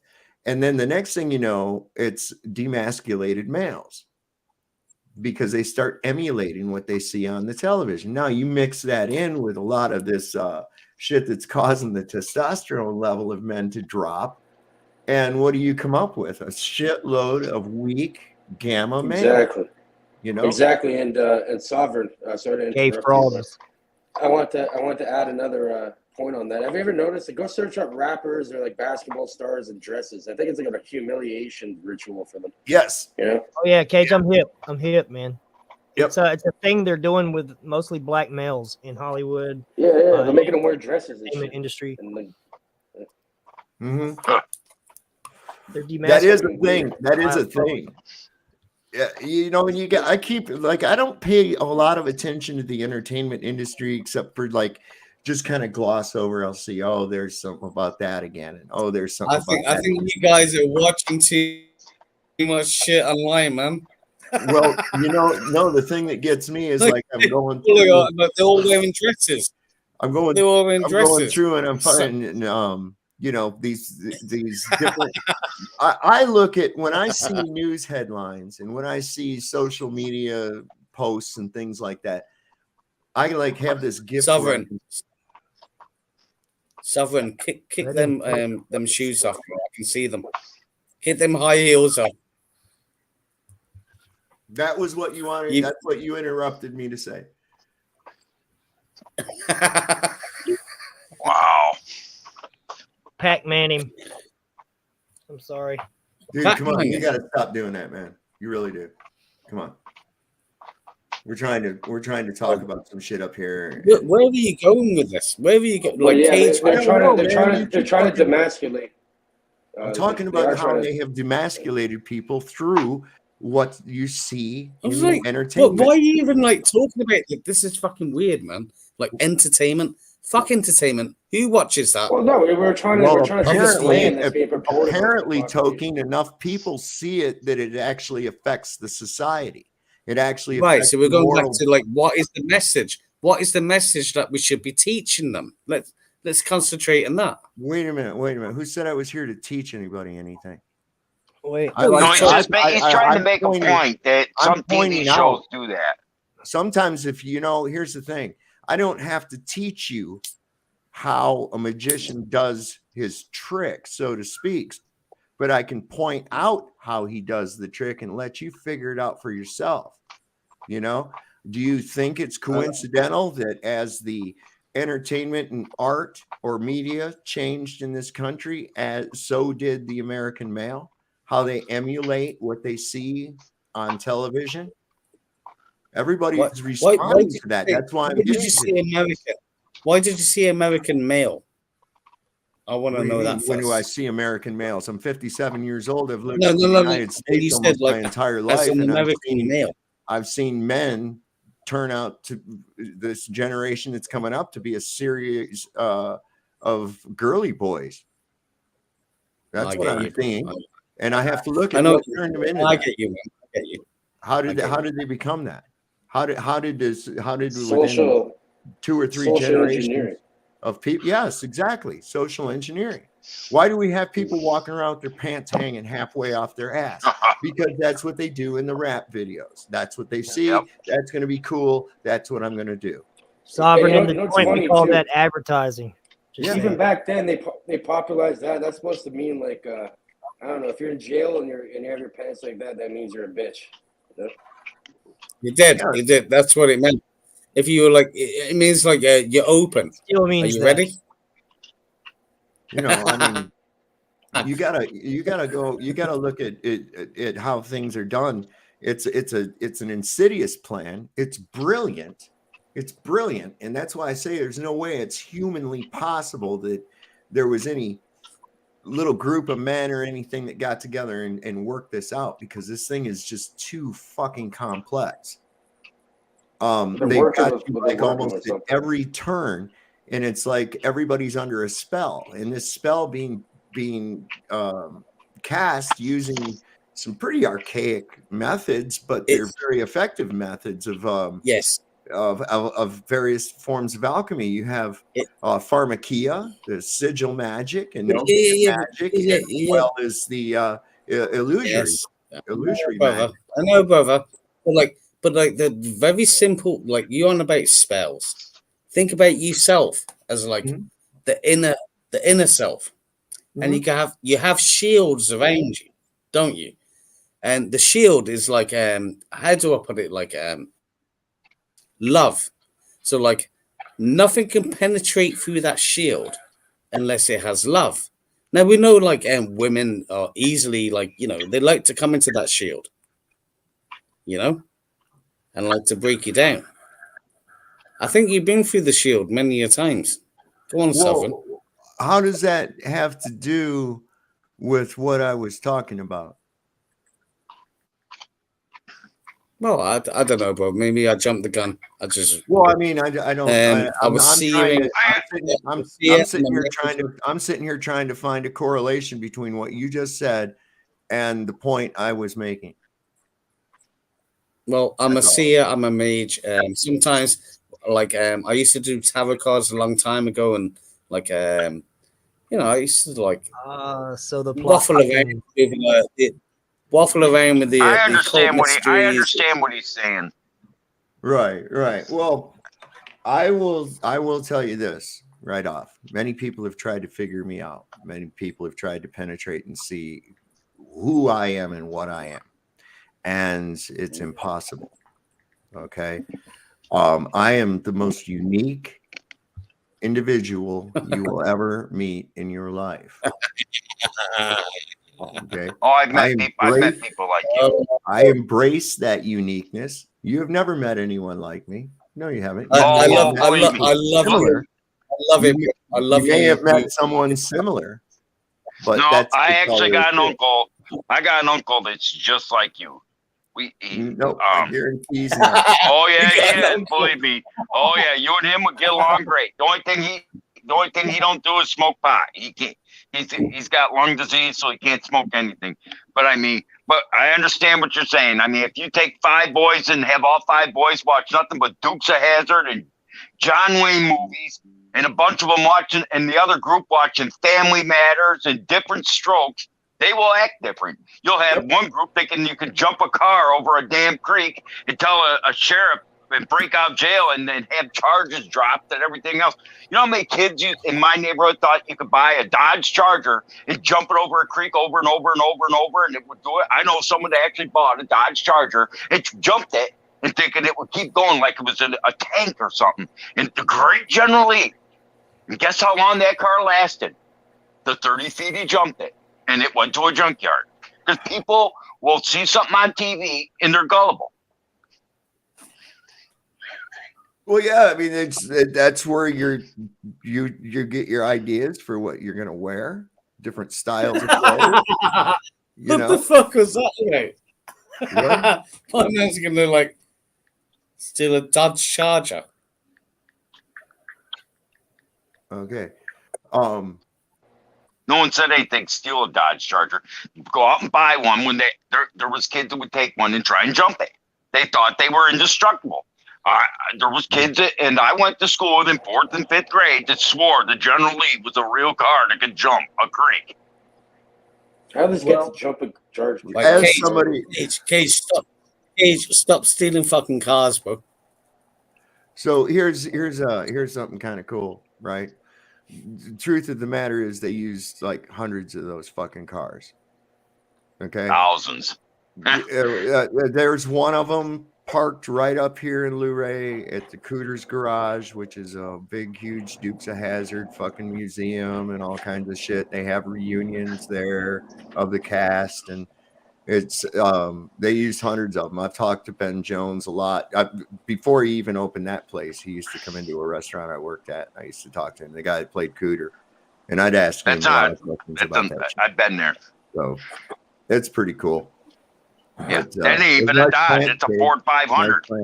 But you're kind of right like that, because, you know, and especially young impressionable boys and girls, when they're little, Hey, I mean, hey, it's like the Incredible Hulk. I guarantee you there's a kid out there that thought they could get themselves in a barber's chair and get shocked with electricity and turn into this green monster. Guarantee you someone tried. Those kids are usually so dumb they get hit by a bus. Oh, I know that, really but I'm just, but I'm saying this. Superman, there's a good example. There was kids that believed that if you put a red cape on, you could fly. Oh, yeah. And there was people that actually kids. Nah, you're actually a bad parent if you actually like allowed them to do that. But anyway, yes, I believe allowing the harnessing. What do you the mean electricity, allow them? Oh my God. Allowing and harnessing the electricity coming down. Hey, Sovereign, I'm going to interrupt a bit here.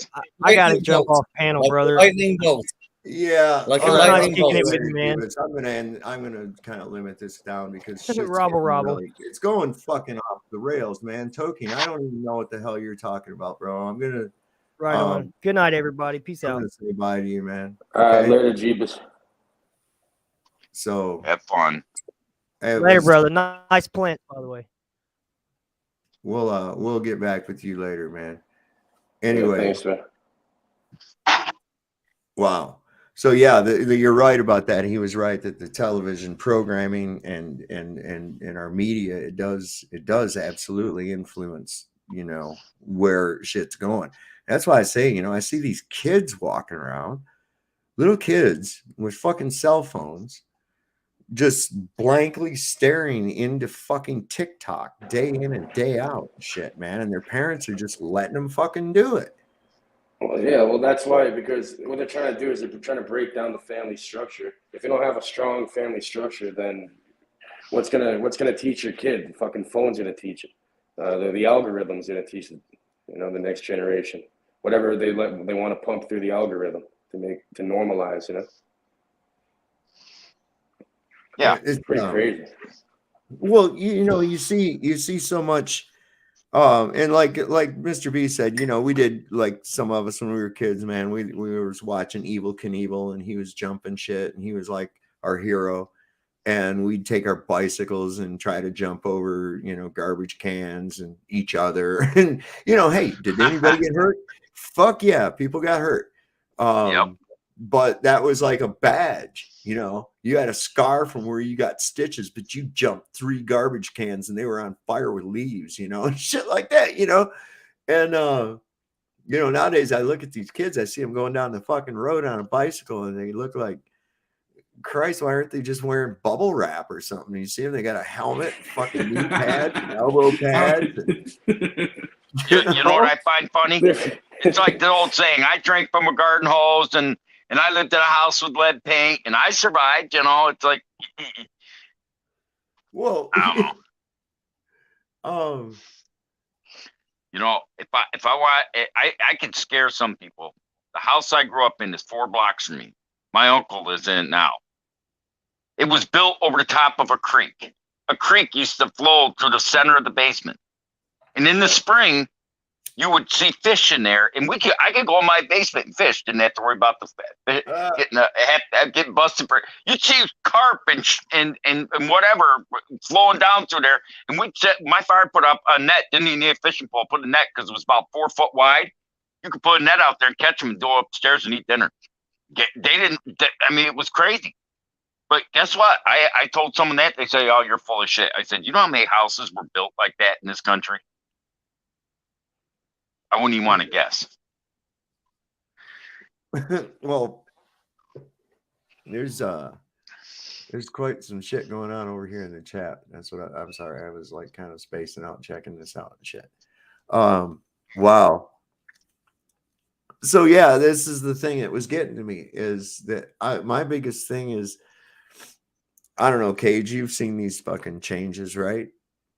Now, I don't know if that thing I was showing is one or not, but I mean, that looked fucking weird to me. I don't remember shit looking like that, but who knows?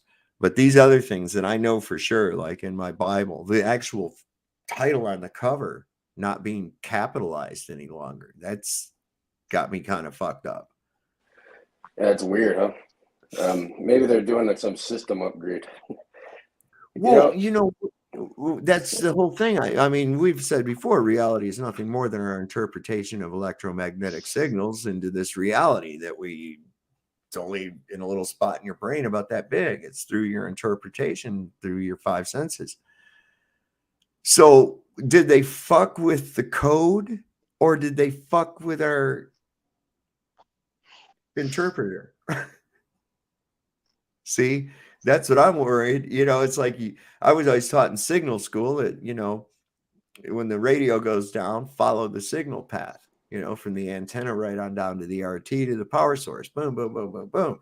And so I have to wonder, and it looks like this could be one of those chicken egg type things. Did they fuck with the receiver, or did they fuck with the signal? It's one of those. I don't know. What do you think, man? Oh God, somebody went off about portals. What's going on about that? Hour ago, Jeebus Crisp is DuckDuckGo an acceptable location to look up the information. Why is he fucking with Jeebus Crisp about? Have you ever heard of Dr. Persinger, his work, Saga, or no? No, who is that? Let me see if I can find it. Here, I put a link in the private. Oh, okay. Let me go over here. Yeah, you should check it out. It's an old lecture. It actually proves all the stuff that we're talking about with the electromagnetic fields and all that. It's a neuroscientist from Laurentian University in Canada. Yeah, he yeah. passed away, but some interesting Well, stuff. do you think that that's what it is? Is that they're fucking with these electromagnetic frequencies with these colliders, and that somehow is influencing? I mean, it seems very specific. I mean, that thing, it said, it's in what? Exodus, right? And it said, "Thou shalt not have any other gods before me, for thy God's name is." Now, normally it would say Yahweh or Jehovah or whatever like that, but now it says who's the God whose name is jealous, who is a jealous God. So God's name is jealous now. So it seems like there's specific things that have changed, like not just a grammatical fuck up or something like that. I mean, entire things changing, wineskins to bottles, and from lions to wolves. I'm like, this is some fucked up shit, man. And I don't know how we would deal with something. I mean, Persinger really describes it good. Like he says, he even shows a calculation. Like picture like 7-8 billion wires all connected to the Earth's magnetic field. Every thought that has ever existed or can ever exist gets stored in the Earth's magnetic field. And it's around 7 hertz frequency. And okay. And they've proven like they can either block it completely with solenoids and producing a magnetic field, or enhance it. So you can like shut it off completely or enhance it. Yeah. I don't know if you want to watch it, but like even the first 5 minutes of it's really interesting. Maybe first few minutes. Yeah, I got to be real careful about the copyright shit too. No, this is you're allowed to play this. It's educational. It's like it's public. It's a lecture. Is he Greek? Is he Greek or something? That's an interesting. Persinger? I don't know. He passed away though. He worked at Laurentian for over 50 years as a neuroscience professor. I don't know. Yeah, well, let's see. Let me see what I got to do here to get that up there. Some really interesting stuff. And now his Dr. Todd Murphy is his pupil who took over his work after he passed away. I think he passed in like 2018, something like that.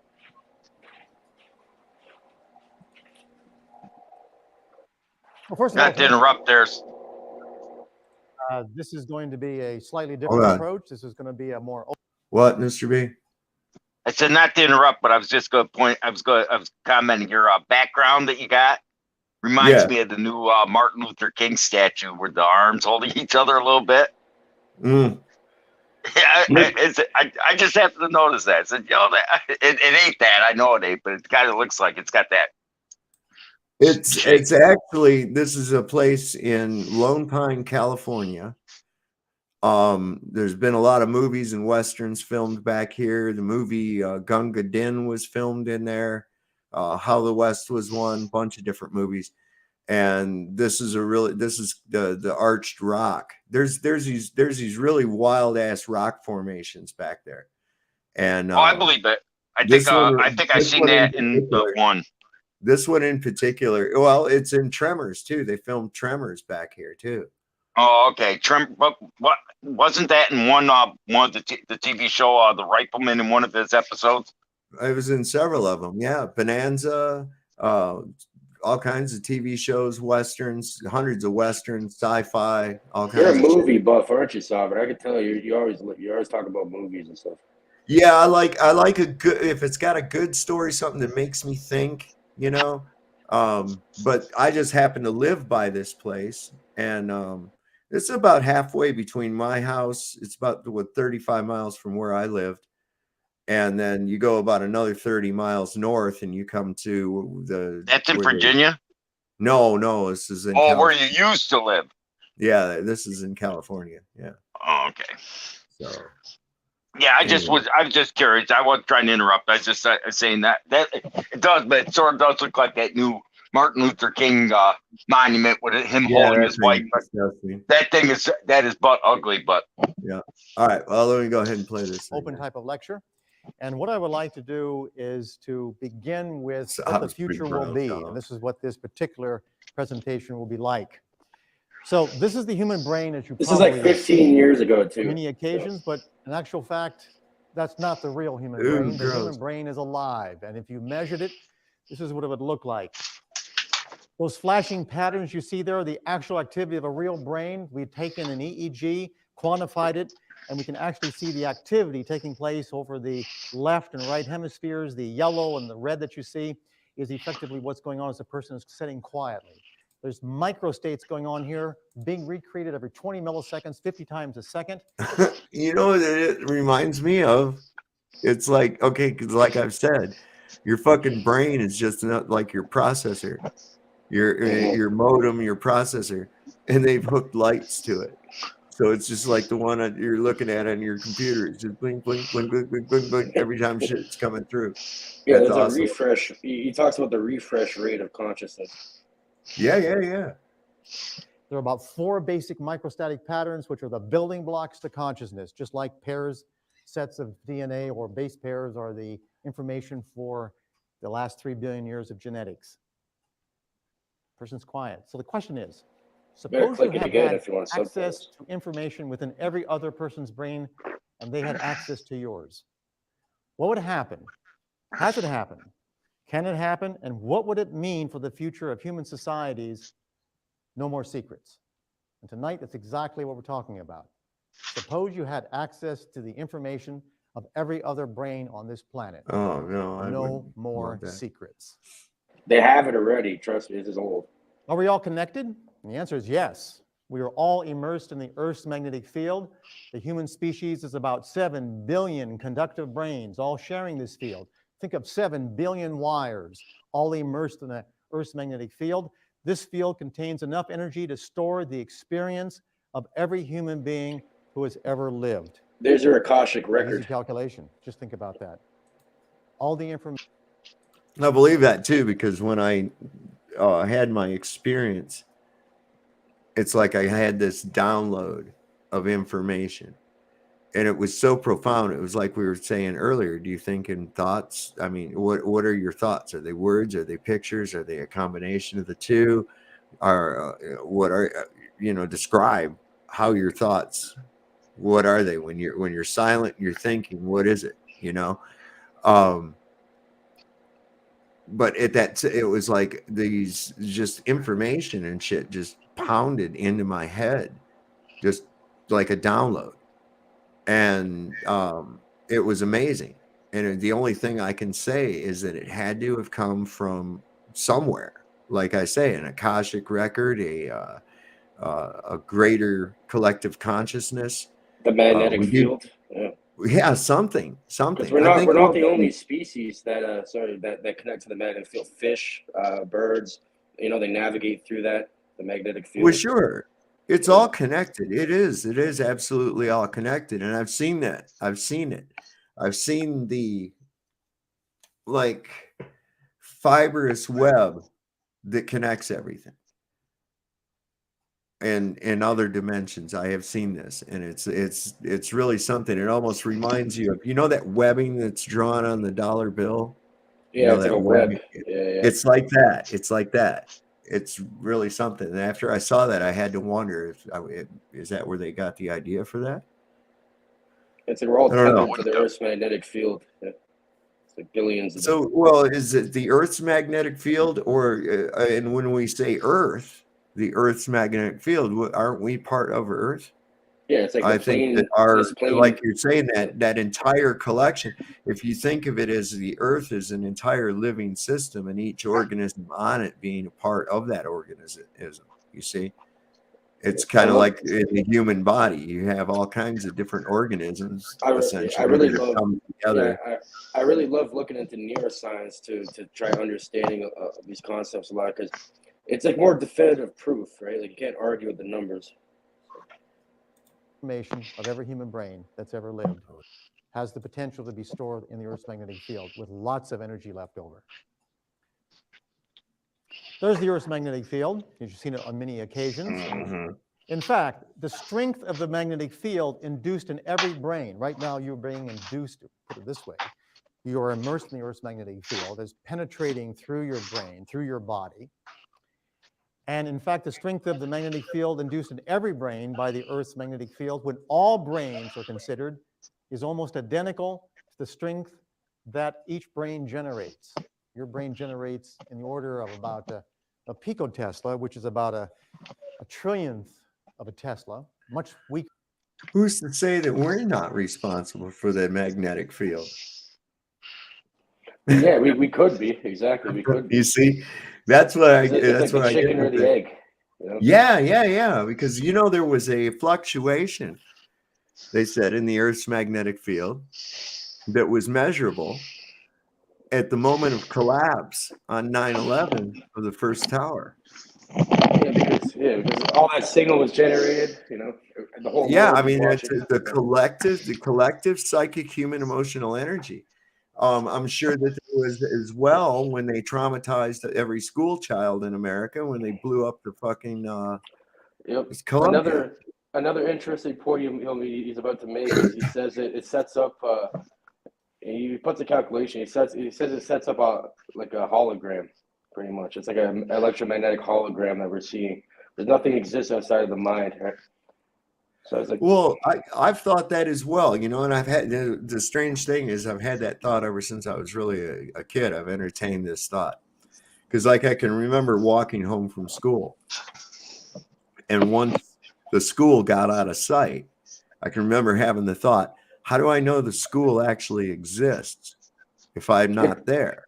I think it's like almost like it's like a video game. Like you think, you see in a video game how like it's only rendered when someone's observing it. So like that's how you'd save space in the universe, right? So it doesn't exist until you're there. Like think about like a video game. You continue on the map and it renders itself so you can continue going and you see things almost like that. But then when you're not in that area to save space, it's not even there, technically. It's probably something like that. If was you ever a Star Trek fan? I've seen a little bit of it. Not really though.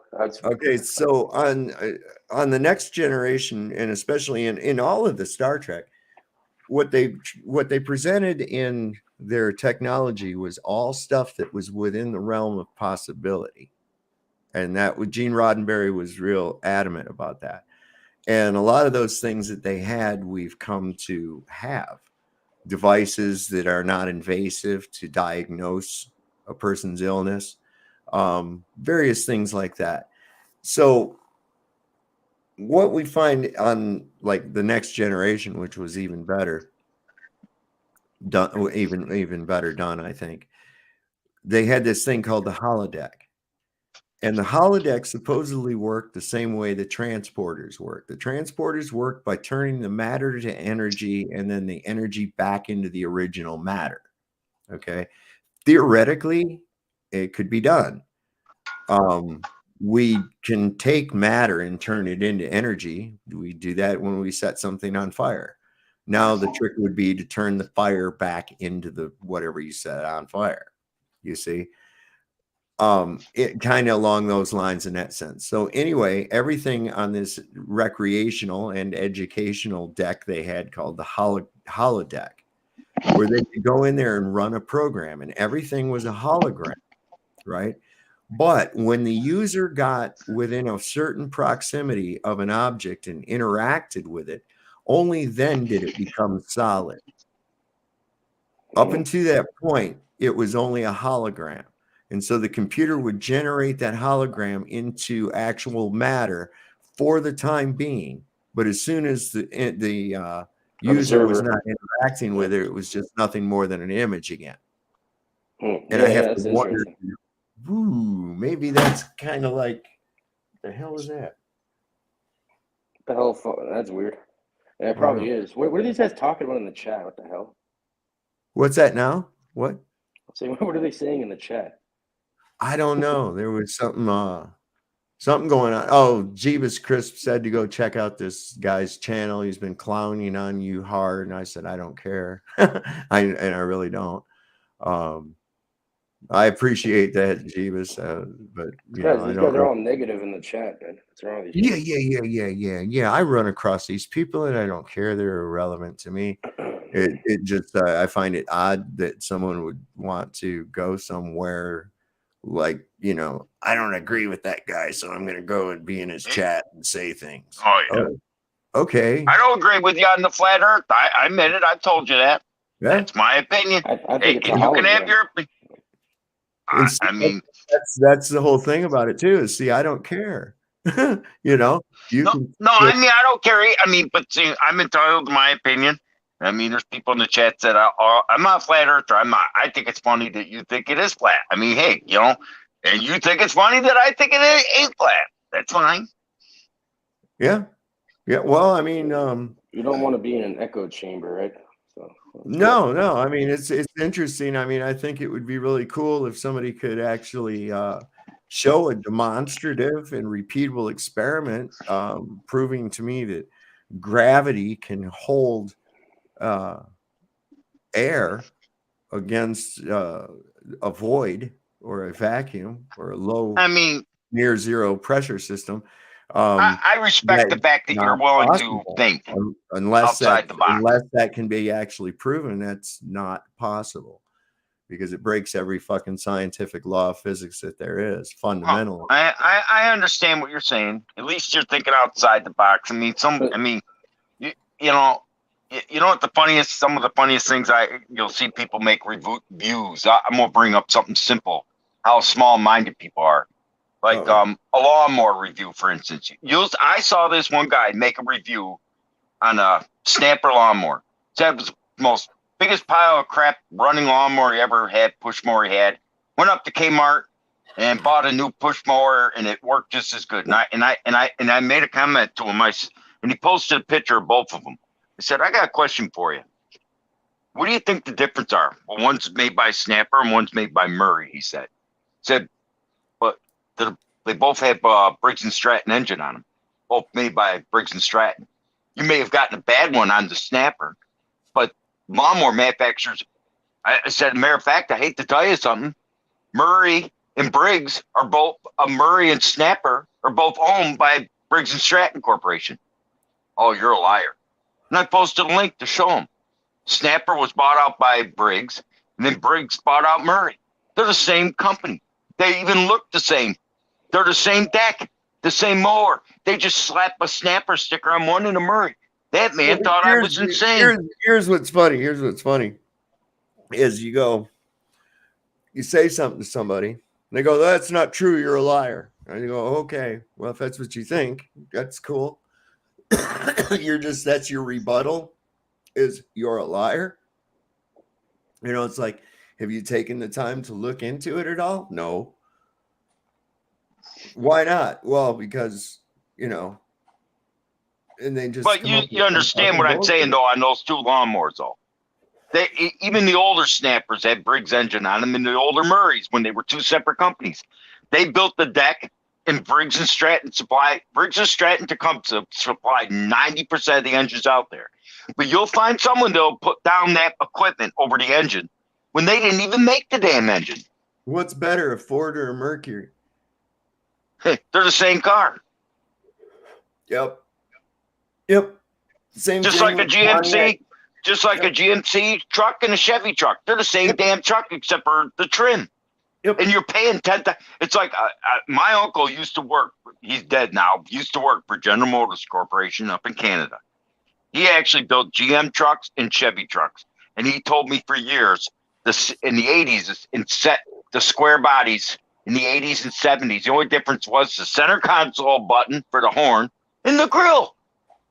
In the price tag, the GM model was supposedly better built, were like $2,000 to $3,000 more. And people would buy the GMC because they thought it was a better truck.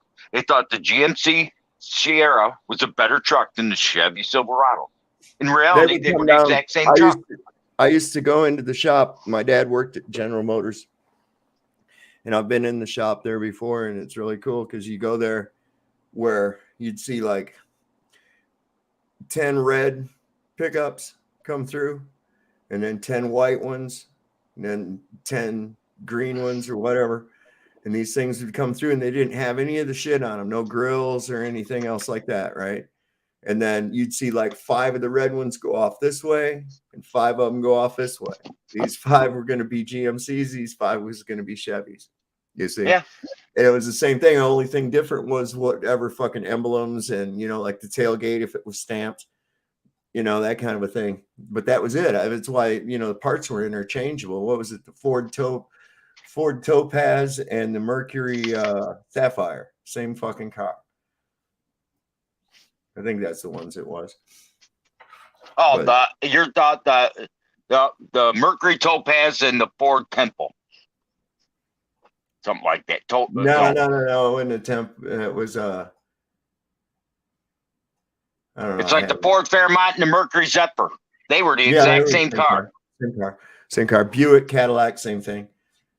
Just like they made the Chevy Citation, the Pontiac Phoenix, and there was a Buick too that was the same. It's like the Cadillac Cimarron was a Chevy Cavalier with a Cadillac grill. Huh. With more bells and whistles. Do you remember that fad where people were taking Volkswagens and putting Rolls Royce front ends on them? They were taking Volkswagen Beetles and putting Rolls Royce front ends on them. Yep. It's just like cool. They were taking, just like, here's something most people, some guy said I was crazy. I said, okay, you can look it up. It wasn't that many years ago. You could still buy the original Volkswagen bandwagon, the air-cooled bandwagon in Brazil. They were still making it. It's not Trolley one. I love it, Renee. That's a good one. What did you say? Twirly water covered rocket ball in space. I know, I like it. Look, that's the thing. It's like, people can believe whatever they want to, but you really got to. People are gullible. Let's just face it. There's a lot of people are gullible. You got to stretch your mind pretty fucking far. You got to jump through a lot of hoops to buy into that fucking shit. And people will based on their perception of who gave that crap to them. See, what's up, website 2020? Hey, how's it going? Can you hear me? Yeah, man. I saw your topic here again. Kind of wasn't sure if you guys are on that, if you kind of drifted off of it. Yeah, I've been trying to stay on it, man. And I had people coming on here that was just going way off the fucking rails with shit that had nothing to do with anything, man. But yeah, I was gonna say, like what you guys are just saying, like it's hard to believe about the Earth or the round Earth, globe Earth, whatever. But if you have the 3 options, what makes most sense to you? Like the globe, flat Earth, or like some sort of a hologram that's being created through the mind, through like the magnetic field? Because that video, that lecture we're watching, like in the next 30 seconds of that, he's gonna explain that whole hologram thing, which you can prove with math and everything. Well, I don't take a lot of stock in math. Okay, you can take math and make it say how an elephant can hang by his ass from a daisy off a cliff, but it's never going to happen. So that's impossible. Well, no, but I'm saying some math is like the fingerprint of God or the Creator in a way. Well, here's the thing, though. Then, if that's true, somebody changed the fucking equation, because I already thought they were going by a script, because it's sort of like when I came onto things, and this is going into what you were talking about, website, and this is what I really wanted to get into. I used to take, when I was younger, I'd heard revelations, right? And of course, not having a real full understanding of what the metaphorical value of the things they were saying within it, I looked at it like, wow, this dude must have got a hold of some ergot wheat, tripped balls, and had a really bad trip. You know, I mean, I thought that, like, he must have been tripping, right? But then I started looking at what these interpretations of it are, and then I started seeing these events happen. Well, I came to this idea that, okay, well, perhaps someone is using revelations as a script to make it appear as though we're in those times of revelations, you know? So I kept an open mind as far as that's concerned. Oh, they do that on purpose. But see, I do think it's that. I do think it's that. I believe that. I know it for a fact. I think that the millennial reign has already come and gone, that we are in the latter stages of Revelations where it says that the rest of the dead after the millennial reign in the short season when the devil is loosed, okay, we're the rest of the dead. They're trying to convince it, because in the other, if we're in the earlier parts of Revelations, if you don't get it, you'll get another chance after the millennial reign. You'll get one last chance, right? Well, this is that last chance. But by convincing you that you're earlier on in the stages of Revelations, it makes sense. You see, right? That's the theory. This is kind of a working theory. It keeps people from maybe that would repent if it is their last chance to not repenting if it's not. Or you see what I'm saying? Yeah, or it's like this, right? You can use you could use the Bible and these scriptures, because most of the world believe in that kind of stuff. Mostly, maybe not in Western society, but everywhere else, people completely believe in that. And yeah, you could trigger, like, make one event happen on purpose, and then have people believe in a certain narrative, and then that will actually come to fruition if you have enough people believing in something. Well, there's kind of two perspectives, or at least two perspectives being presented here, I think. I mean, I'm not sure if Cage or Mr. B, I mean, I came on here kind of late.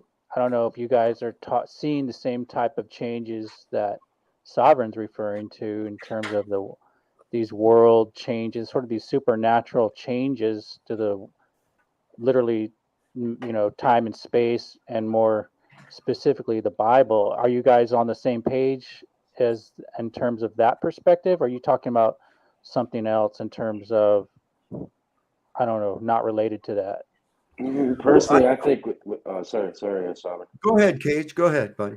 I was going to say, personally, I think they've obviously been tampered with. It's history for a reason. It's somebody's story. That, it's like a case of broken telephone. I do think there's a lot of tenets and good. It's like probably like 90% bullshit, but you have like 10% like some actual stuff that they're allowing people to see.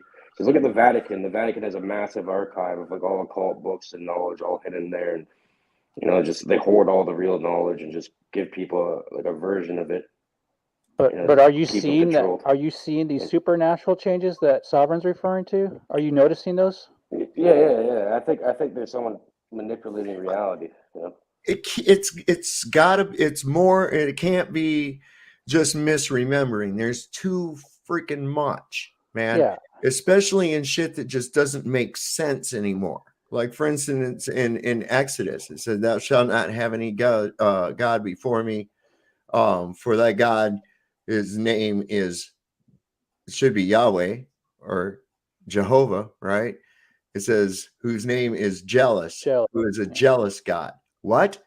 That makes zero sense. The wineskins becoming bottles.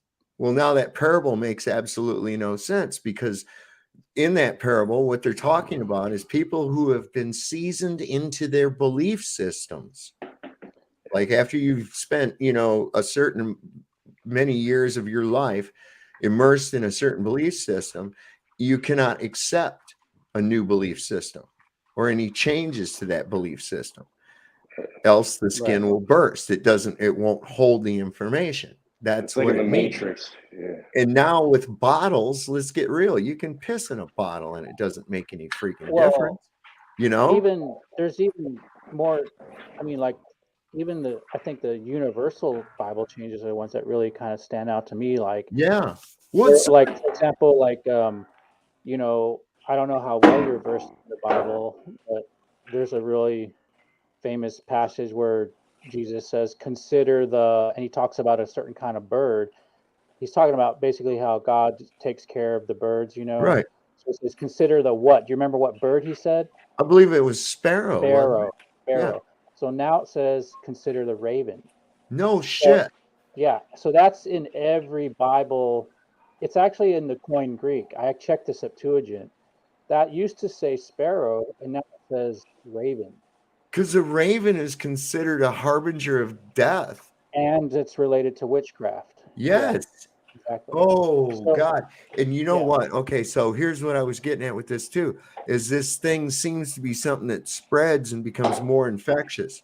Because I think, as we've noted, these changes first started in the King James Version, and now they're permeating over into other versions, into the NIV, into the others, just like you're saying. But some changes have already changed in all versions. Those are the ones that I really stand out to me. And like another one is like when two or blank are gathered together in my name, they're with me, right? What two or what? What do you remember? It's supposed to be two or more. Right, and now it says two or three. Yeah. Instead of two or more. That's changed in every Bible version, and it's changed in the Koine Greek as well. So there's something way beyond like the Vatican, mistranslating or purposely or not purposely. There's this supernatural dimension to this that's like way past that whole discussion of the corrupt, like intentional corruption. What I'm thinking, guys, like it's not like somebody's, like, oh, well, the new ones that are being printed, they've changed, they're updated the text.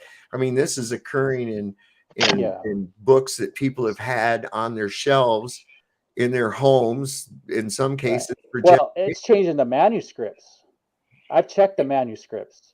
What if it's like they're different? What if it's like something like to do with that CERN project or some other project that's classified no one even knows about? Well, maybe they're fucking with reality. Like, what if you put like a software update on, or maybe it's just naturally happening from whatever this is, like whoever created this reality in the first place. What if you update the servers, and then certain things could slightly change sometimes. It's a reasonable theory. I mean, I certainly think it has something to do with the quantum world, the CERN operations. I think you can get into the weeds trying to figure out the how it's happening, but what we can really, I think, unpack in a discussion like this is the why and the what. We can get into that, but the how is anyone's guess, because I think they're trying to do something. Theories as to how, and we'll just kind of go in circles. And it's interesting discussions. I'm just saying, I've heard them all. I've entertained ideas of perhaps somebody going back and making minor influences, and then I'm thinking, wait a second. In my opinion, I think such an act would cause much more catastrophic effect. And I don't think that's why I say this is supernatural. This is beyond us, man. This is I don't think there's like some guys in white coats that are like editing each word in the Bible. I don't think that's what's happening. No, exactly. I think it's like a residual effect. Right? They're doing something greater, and this is just like these little effects that happen that I have no control over. Well, see, here's what gets you about it, right? Is like, for instance, in the Lord's Prayer, somebody mentioned it. I think Angela in the chat. And she said this, that in the Lord's Prayer, where we all know it as forgive us our trespasses as we forgive those who trespass against us, right? I mean, I know this, man. I went to AA for years, man. And that's one of the fucking prayers that they say, right? Yeah, that's Now it's like that never existed. But then you find residual. Like I was watching a movie the other night, and this girl, she was all scared, and shit was going on, and she just started reciting the Lord's Prayer. So I perked up and I listened, and she said, "Forgive us our trespasses." Bah, boom, right there. No, I remember that clearly because I went to a Catholic school when I was young for a couple of years, and they made us say that every day in And religion class. now it says, "Forgive us our debts." Yeah. But remember what I was saying last time, It's Sovereign? forgive us our was trespasses, 100%. What the fuck? Why are they changing that? Well, I was trying to say last time, one of the things some of us have picked up on is these changes in the Bible are sort of calling or they're reflecting current events, trying to tell us of what's going on. What are they talking about this very week or last week? What's one of the big headlines that they're talking about? Student debt forgiveness. Oh yeah.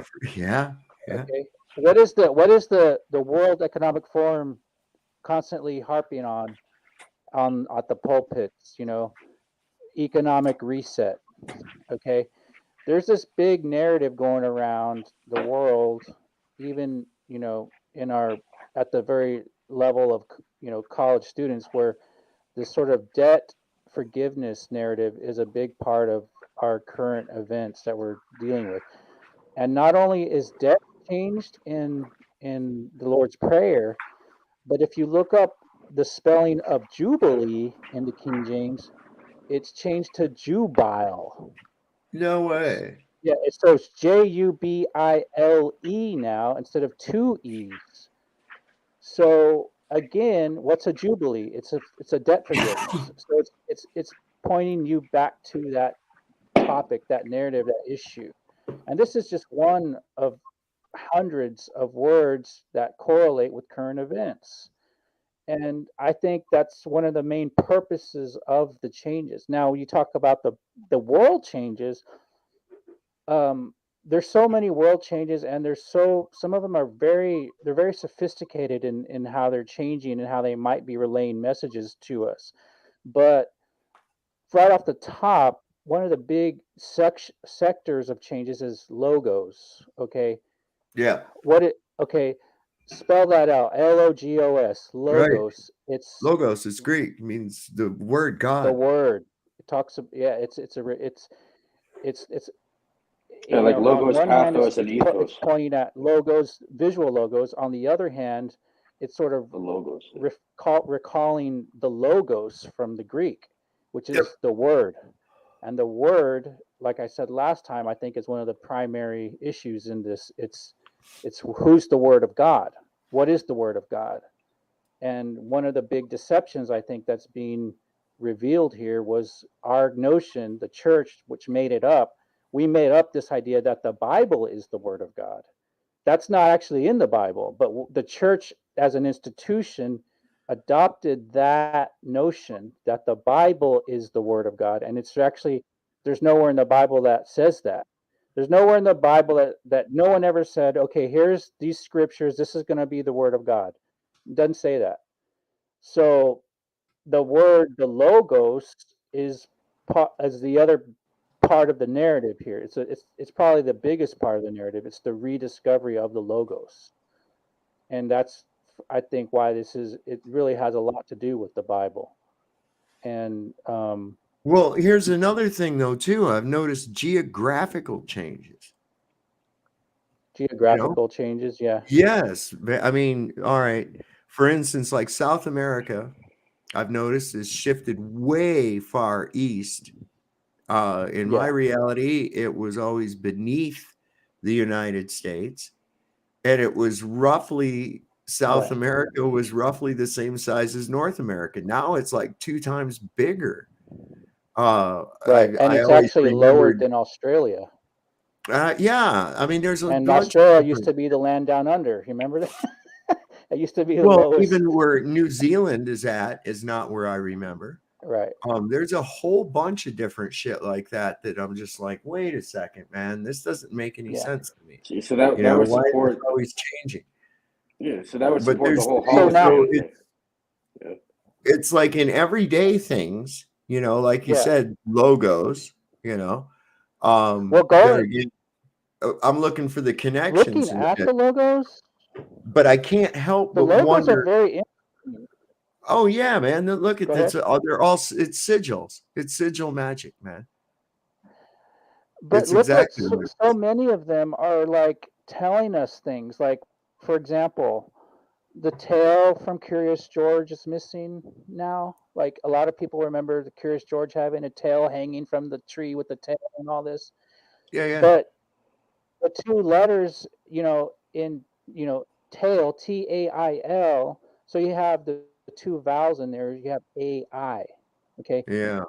Look at the Berenstain. You have AI in there also. So you have See, this AI thing. that's AI is interesting. constantly a thing. AI. So a lot of us think this has to do with quantum AI. A lot of us think that that's one of the big clues here is talking about an artificial intelligence that's involved in this quantum. Well, look at thing. how that's permeated out into the mainstream now. AI. They first Exactly. talking about it and it was scary. Now it's out here and people are like, hey, let's we can fuck with Chat GPT, right? But then the Yeah. next thing you know, what's the first thing people try to do? Let's get it to try to break its protocols. I'm like, you fucking idiots. Just if you never watched a fucking robot movie, man, come on. What was Skynet, right? It overrode its fucking protocols, right? And started killing people. Every time, iRobot, whatever the case may be, don't fuck with that thing. And I don't think that AI Again, is actually a fucking artificial intelligence at all. I think it's demonic fucking influence coming through electricity. it's definitely a spiritual thing. At the fundamental level, it's not just ones and zeros. There's an abyss there that's happening that's being accessed. But again, you have look at Sex in the City and Sex and the City. You have another AI there. You have in and. Yep. And then you have even the Oscar Mayer and Oscar Mayer. Okay, it was always Oscar Mayer. It was Meyer. Yep. And now it's Mayer. But when you have the M, you have the A and the Y next to each other, it actually looks kind of like AI.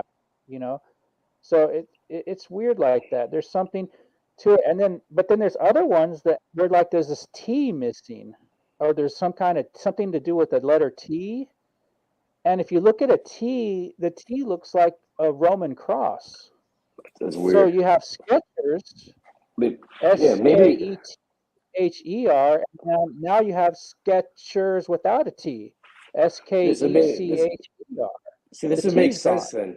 This would make sense then. Maybe it is some sort of like a holographic simulation created through the mind as a conduit to that, and then maybe they're trying to hack into our structure, our matrix or whatever, because they have something called quantum lattice biometrics, where they can create a simulated universe and supercomputers, but only at a small scale right now. But that means that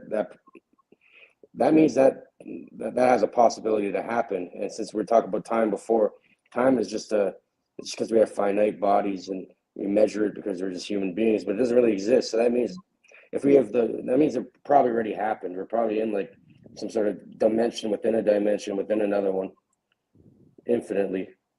Yeah. Well, man. Well, yeah, there's something that seems to be clashing with reality. It's gonna be a hard one to explain. But just a couple more on the logos, like the eyeglass, the little scene glass missing from Moneybags on the Monopoly guy. Monopoly guy. Okay, so he used to have like an eyepiece, and now he doesn't. If you look at him, he doesn't have an eyepiece anymore. Yeah, and I know that blew somebody's mind with that here Yeah, the other day.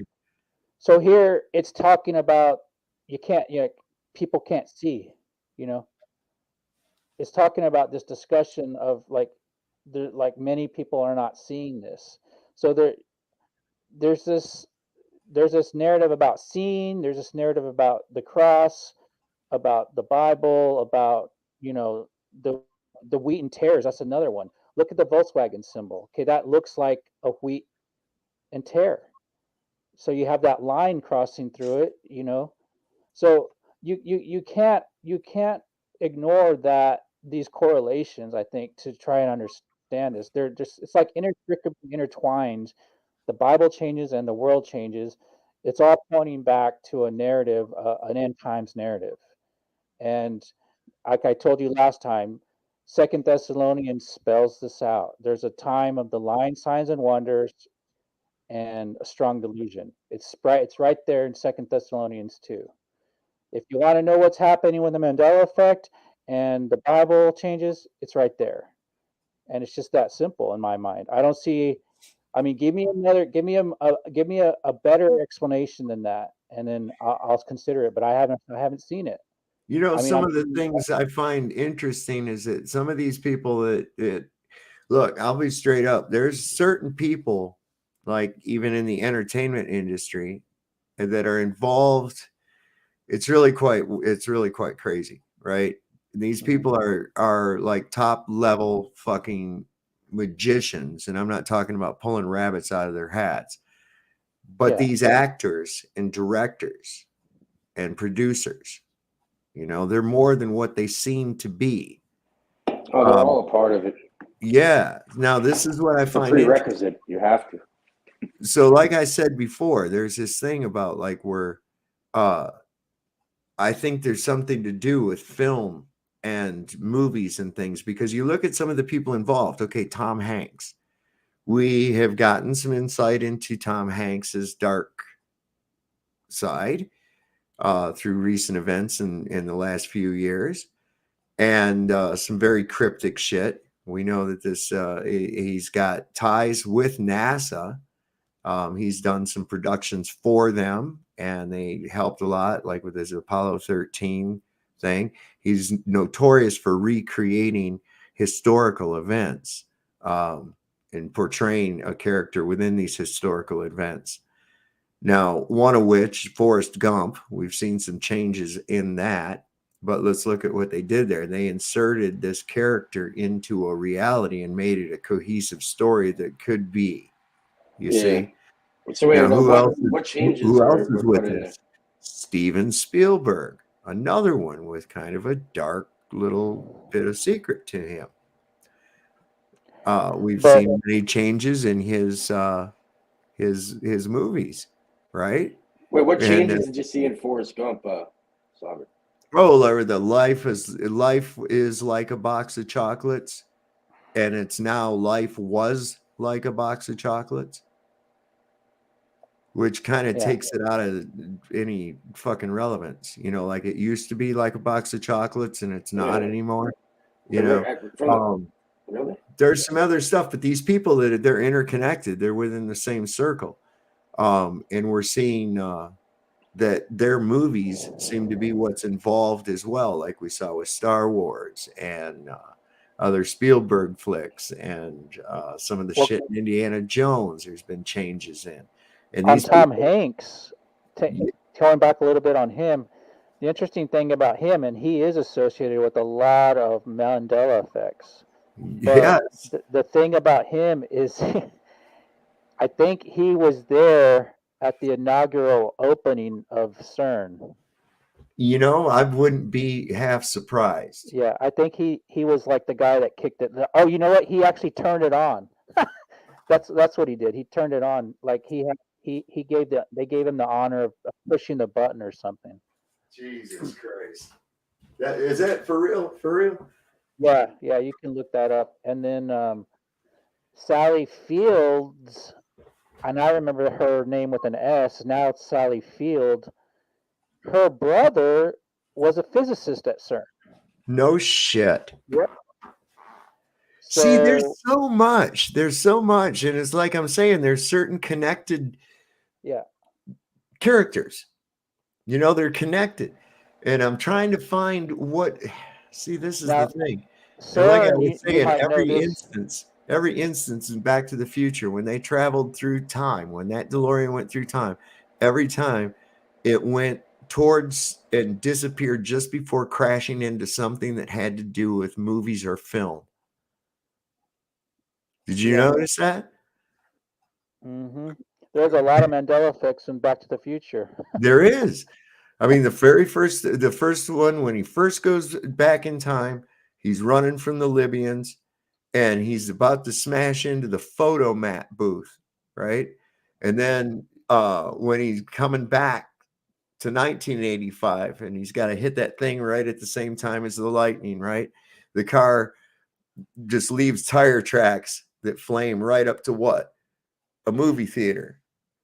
And then when he went back to the Old West, he was where? In a drive-in theater headed toward the screen. And I'm like, dude, are these fucking hints? Are these hints in some way? You know, there's something with the 88 too that keeps coming up in these changes and then these well, these 88 effects. is space and time. It's the infinity. It's Ouroboros. It's exactly. So you have the Fruit Loops, which change to FROOTLOOPS. Where you get those two double O's turned sideways. You got an 88 there, and well, the one that gets me is Looney Tunes. Okay, because what are Looney Tunes? What is Looney Tunes? It's cartoons. Spell cartoon. CARTOON. Tunes for short, right? So why would it be TUNES when it's nothing to do about having songs? It's not about music. It's about cartoons. So it would be Looney Tunes. But no, apparently it's always been TUNES, and that doesn't make any damn sense. But it's pointing you to the 8. Again, that's two O's next to each other is an 8 turned sideways. So that's what I'm saying. It's the 88, it's the 8, and then there's some others that are like that where there's two O's, and then in Back to the Future, you know, what speed did he have to reach to go into time? 88 miles an hour. Yep, 88 miles an hour. So that wasn't by accident, and that wasn't by accident. And you look at those parallels between Trump and Biff. You know, in the second one where he comes and Biff's like been, you know, the mayor, he's got this big casino, he's running every fucking thing, right? And he's like so parallel to Trump. And it's like, what in the fuck is going on? See, Trump's got a huge connection to the whole Tesla thing. You know, Tesla was working on time travel, as I understand, when he died. Anyway, when he died, the FBI confiscated all of his papers and materials under the Alien Confiscation Act. The only problem is Nikola Tesla was a naturalized citizen. So what? Anyway, this material was given to a physicist by the name of Professor John Trump. And this is where Donald's namesake of his middle name comes from. He's John's favorite nephew. Right. So what the fuck, man? Okay, in the Bible changes, it used to be last trumpet. Now it's last trump. In what verse is that? What scripture? Do you know right off? Multiple passages, but the one I'm thinking of, I think, is from. It's like the Lord Himself shall return at the last trump, or something like that. Oh wow! And that got me thinking. Okay.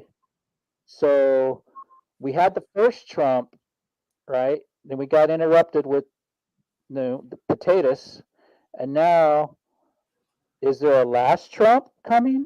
It certainly looks like it. There's a last Trump administration that pretty much looks like it's in the bag, if you ask me. I mean, when you look at the latest polls. So how are they going to do it? Well, see, now I don't put a lot of stock in that whole thing, except for as a gauge as to which way they're going to swing with it, right? For some reason now they're really trying to make the left look bad, even in the media. I mean, I don't know. This is what they're trying. This is the appearance they're trying to give. This is what it looks like to me. Anyway. Yeah, I saw a headline. I saw a like, headline just within the last couple of days that said Trump was not going to be the nominee. And I'm thinking, yeah, there's a lot of people talking about DeSantis. But here's what I'm looking at. I said the first thing I thought of, and if I think of it, I know this motherfucker's thought of it, right? Is if Trump was smart, he would just go ahead and run independent. And I bet you that would really shake it up. Because even if he doesn't get the Republican nomination, well, fuck that. There's a lot of people ain't real happy with the Republican Party that are Republicans anyway. They're more into this Trump. Let's face it, he's got quite a base. And I think he could really pull it off. This guy's a fucking salesman, man. He's definitely a salesman. I mean, the way I look at it is I don't really care if it's staged or not or whatever. I mean, I'm just calling it as I see it, and I'm looking at it sort of in the same way I've been describing to you. Like I'm looking at events playing out in the Bible changes that seem to be happening in reality. And when I see Trump in there multiple times instead of Trumpet, that tells me there's something going on with him in the last days narrative. That's very possible. That's very possible. You know, I don't know what to make of it because it's you know, you would figure something like that, like we said, you know, shit that's like permeated. You would figure that somebody writes something down in ink and paper, and without anybody touching it, it fucking changes. I know memories people that you have hard and fast, you know, it's like really, I don't misremember shit like that. Okay. I may have occasional misremembrances of things, but not on a scale like this. I mean, absolute obvious things like that lion and lamb thing. You know, there's reference to that residue all over the place in the form of paintings, statues, sermons given by reverends. You know, come on. I'll tell you, the creepiest thing, Sovereign, is that a group of us, I was not involved in, but I know some of these people, when this thing started first being noticed, they were, I mean, these are, you know, Bible believing, long term veteran scripture readers. They were freaking out. Okay. Yeah. So they got together and they said, well, let's start writing this thing down. Let's all just get together. Let's go through the Bible. And when we see a change, we're going to write down what we remember instead of the way it is now. And a lot of people aren't going to believe this, but their handwriting eventually changed. What they wrote down, they went back to check, and it was the wrong way. So something's not letting them do that.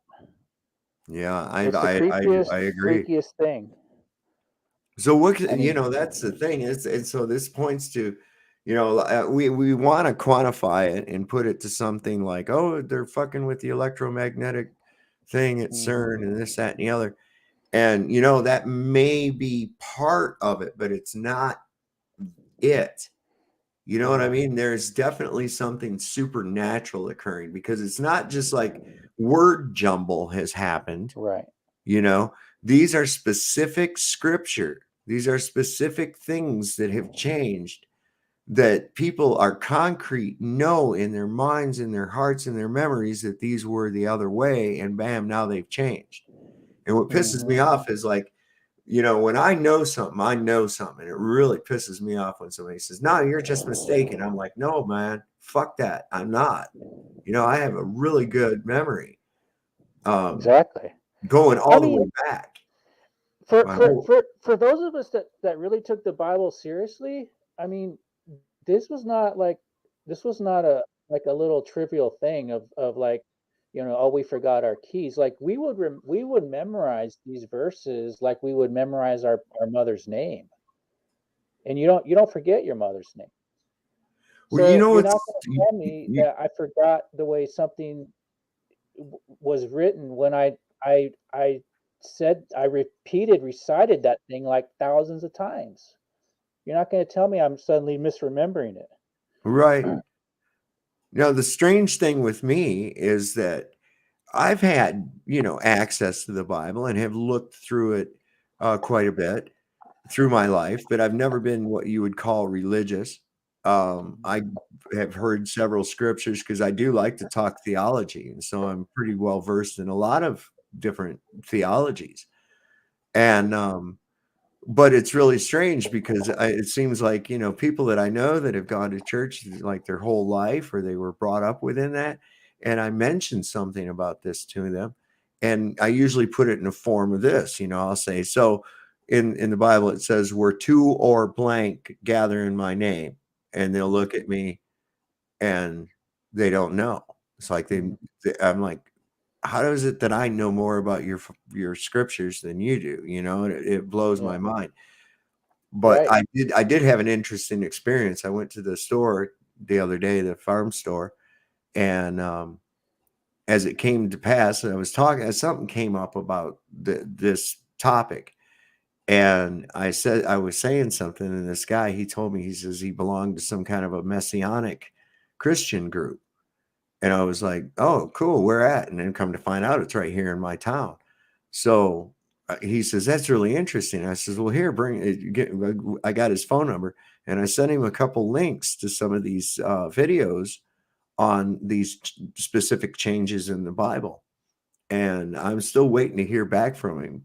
I told him, I said, you got to check this out, man. And you can check it against your own Bibles. I says, I guarantee you this stuff has changed. So The I don't know. chances are he's going to have your same memory until he looks it up himself. Yep. And then he's going to say, oh, yeah, that's what it was. Sadly, that's the chance, probabilities go that way. I know what would make somebody go with that, They just go, oh, I must have been fucking wrong all that time, my whole life. I don't know. I Like you mean, said, it would be like Brian Stabley was talking about, right? He says that'd be like taking, 10 pilots into a cockpit of an airplane, and 9 out of 10 of them being fucking mistaken on what the altimeter is. Yeah. I mean, it's just, that's just wrong. I mean, these are pastors, these are people, like you say, and so I have to wonder, is it some kind of a denial system? Is it are they part of it? Are they part of the program? I mean, I'm kind of on board with this NPC deal, because like after the last 3 years, when everybody had to stay home, now nobody's getting unemployment for that shit anymore. But you still see all these places are desperately hiring, and they can't find people to work. And I'm like, wait a second, what happened to all the people that went home? Where'd they go? Don't make sense. Right. And so, like I've seen it, how do you know that the girl that works at the coffee shop? I mean, some of these people like that, it's like you interact with them, but it's on a limited basis. It's not like you have a meaningful conversation with them. They're just like the person behind the window at the bank, or the cashier at the store, or whatever. And unless you really know them, and outside of there, you don't know, are they just part of the program? And like I said, how do I know when I pull out of that parking lot and go home that place even still fucking exists? Well, the crazy thing is, if what we're talking about is actually happening, and I think it is, I believe it is. Oh, it is. You have to keep everything on the table. And so there is this possibility that maybe there is some sort of, set of individuals that are almost like illusions or illusory. Like they're not really souls. Maybe they're just representations of someone, and they're like kind of as you're describing, to sort of be part of your narrative at that moment. Extras. Like It extras in sounds the crazy, show. but I mean, yeah, it sounds crazy, but it's, again, if reality is really this fluid, I mean, how can that be off the table? Now, I personally believe everyone has one life to live, and they're judged once, and that's it. You don't have multiple lives. There's not multiple versions of you. I don't believe in that. I know some people are okay with that. I don't. but I'm not necessarily dismissive of the idea that there might be illusions of people that are part of our narrative. I mean, what better explanation would there be for these people that have somehow died twice? I mean, Yeah. some of us in the Mandela effect community look at people like Billy Graham. Like he recently died. I think in 2015 or 14 or something like that. It Yeah. was right around that time. But a lot of us remember him dying like way earlier than that. A lot of Mm-hmm. us remember him dying like in the 90s or late 80s or something. And the same goes for Mandela. A lot of people remember him dying in prison, in Africa, and he died in 2013 apparently. His actual that's on the record. His death on the record is like in 2013. So again, I don't believe people have two lives to live. Maybe one of them was some sort of illusion for our narrative. I don't know. That's the only way I can explain it. There's I don't know what to make of it, man. It's got Yeah. me all messed up. And then I Yeah. saw that thing with the clocks today. That doesn't make sense to me why you would put a Roman numeral 6 upside down on a fucking clock and why you would have a 4 be Instead of 4 the eyes instead of a V and an one I. and V. Yeah. It just may, and I find some, very few, they're hard to find, the ones that look right to me. But I mean, just transpose it over. I mean, would you put the 6 upside down so that you had to like look at it 180 degrees? Of course you wouldn't. I just, Yeah. it doesn't make any sense. I mean, these things are just like, it just looks dumb to me. I mean, look at this. This is fucking crazy. There's gonna be a reason though for it, and the V one is I used to understand that one a little better. It has something to do with the symbol. I think it has to do with the Greek symbol See, because they're okay, so here's one that's just regular analog, right? And the 6, all the numbers are straight up so you can read them, right? Okay, so then we come over here to the one with the Roman numerals on it. And here's just one. That just looks retarded. Here's the 6, and it's upside down. So what do you got to, why would anybody do that? This just looks crazy to me. I don't know. Yeah. Let's see if I can find one that doesn't have that. Let's see. Because it's all the V's seem to be pointing inward. Let's see. There's got to be more images. More, damn you, more. Another thing too, you always see that they're always at 10 after 2. Just like they tell you when you drive. Most of the time, not always though. Let's see. Yeah. I can't find one. I cannot. Look at the 4 though. On the Roman numerals, and now it's like 4 ones, 4 eyes. Yeah, that's what I'm saying. It's not supposed. Yeah. It's supposed to be a V and an I. When it is a V and an I, though, let me see if I can find one. I did see one here just a minute ago. And the thing is, There's like, one. There's one. Okay, look at that one. But see, they're still pointing inward. Yeah. That's kind of odd. And there's going to be an explanation for that once you go to Wikipedia, and that's how this whole thing works. Is I there's know. I always went to Wikipedia and they said it was because of aesthetics. Well, Right. let's break that down logically. All right. Okay. What's aesthetic between the 4 and the 8 here? Nothing. They're completely different looking digits. So they didn't change this or this so that it could be aesthetically pleasing. Right? Right. So why would you do it on, well, see now there. Why would you do it on this? That's the reason they put behind it, but that's just dumb because if you look up Roman numerals, and I know I learned them when I was in elementary school, man. Yeah. That that's not a 4 at all. That's just nothing. Yeah, but the deniers always, they'll go to the Wikipedia or wherever, and they'll find all the historical explanations of Oh, these yeah, I things. know. I know. And with the Bible I changes, it's the worst I because looked that at I looked at them before I even went online tonight. I looked at them and I was reading their excuses for it. None of them make any lick of sense whatsoever. I mean, they're just dumb reasons. I found one where the 5 and the 6 and shit were right side up, but I can't find it now. You see no. every one of them, and it seems like it's getting to be worse and worse. Now The more about I your come to topic, this is one of the interesting points to it is I think as truthers we tend to believe that the world is a stage and it's all controlled and everything has, pre-programmed outcomes. And I think there's still very much truth in that perspective. I mean, there's no denying that, so much of politics is staged and so many, there's planned crises already have a solution. I mean, it goes on and on. We all know that. That's like Truther 101. But now it this is the part that gets screwy because if you're seeing these reality changes, the question becomes, okay, well, how much of that is like a reality change and how much of it was scripted? And how do those two things interplay?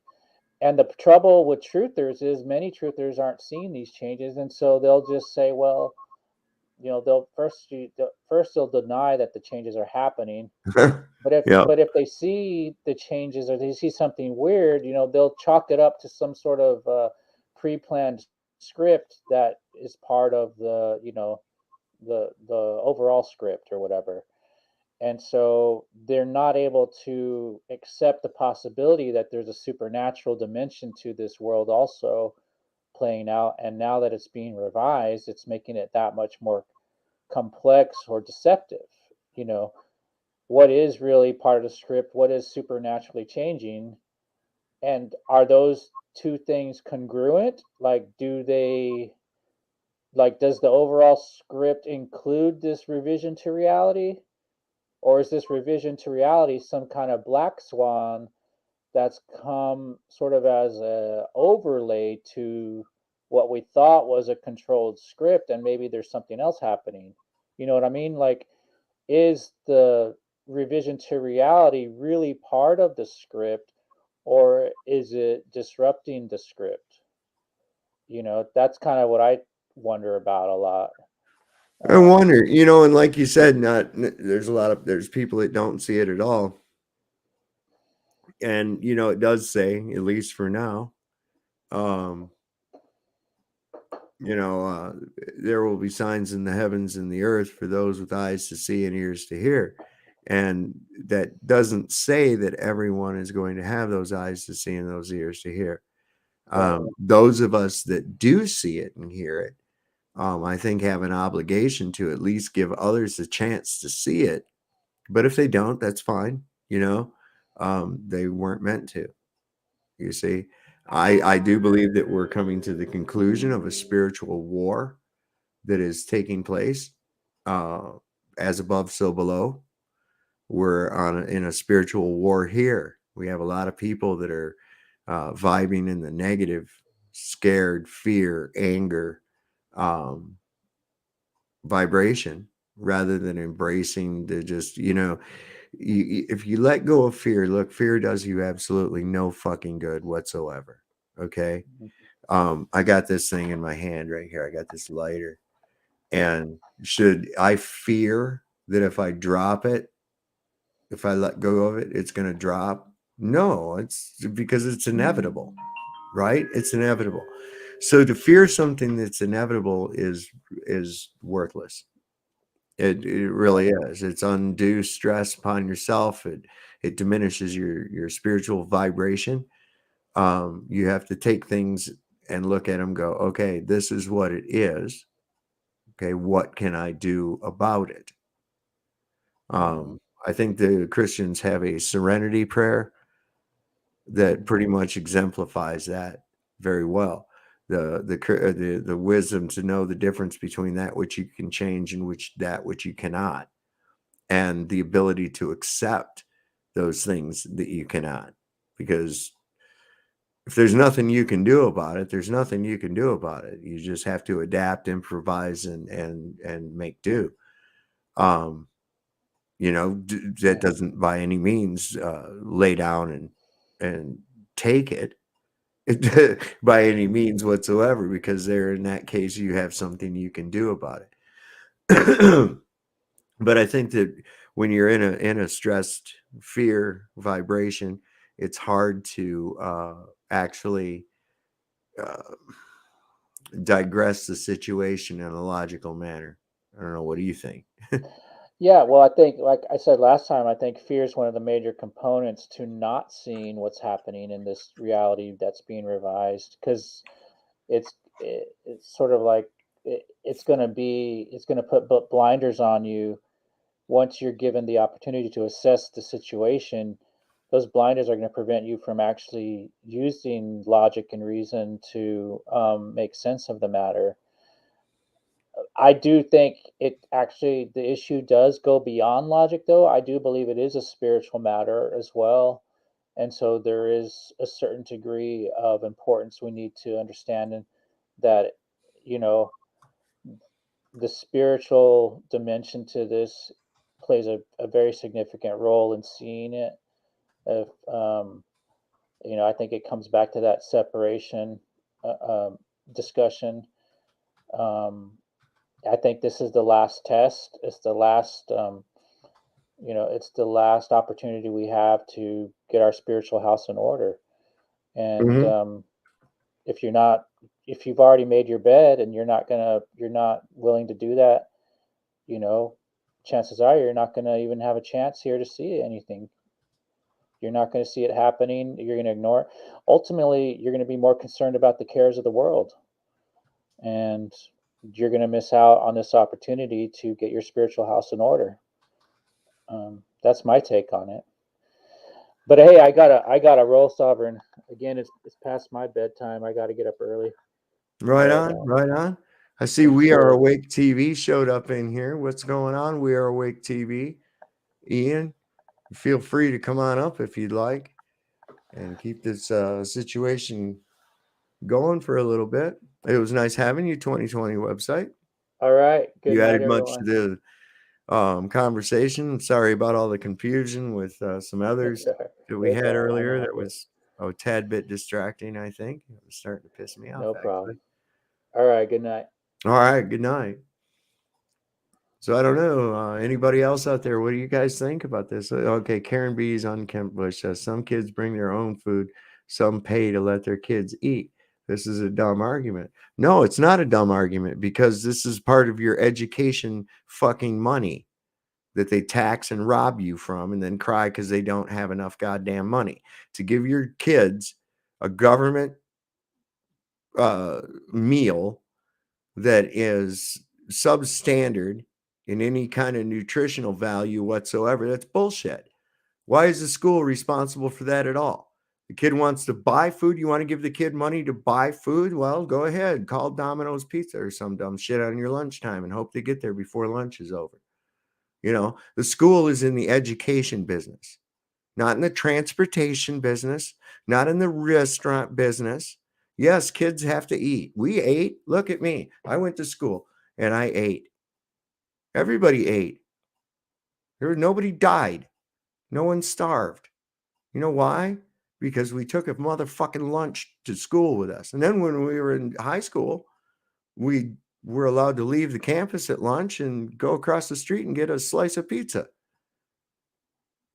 Some kids had cars, so we could go out and go someplace even further. Had plenty of time. They didn't have no goddamn restaurant in the school. That's retarded. What the hell is that? Take the amount of money that you're spending on that dumb shit and then put it into what you're crying about. So then you can buy more books about how to teach kids how to be gay and shit. Come on, man. Are you for real? You cannot be real. State-sponsored education is nothing more than goddamn indoctrination. And that's all they need is your kids, man. You know, I mean, that's insane. I can't believe that anybody would even consider that. Why don't you have them in the ass wiping business too? You know, you probably would. You seem like you're the type of person that as a parent, you want to shirk as much responsibility off on somebody else as you possibly can. Why would it be my responsibility to pay for your fucking kid to eat when you're just as perfectly capable of feeding the goddamn kid? What the hell are you pulling on me? Fuck you. Thank you, Bearsworth. Some kids depend on the meals they have at school. Well, that's because, you know, here's another thing that happens too. You start feeding stray cats. You know what? Those stray cats become dependent upon the food you started giving them in the first fucking place. Ain't nobody gonna goddamn starve, man. We had underprivileged kids that I went to school with too. And you know what, man? Kids shared with each other, man. You know, there was all the time something in the kids' lunch somebody would have it they didn't want.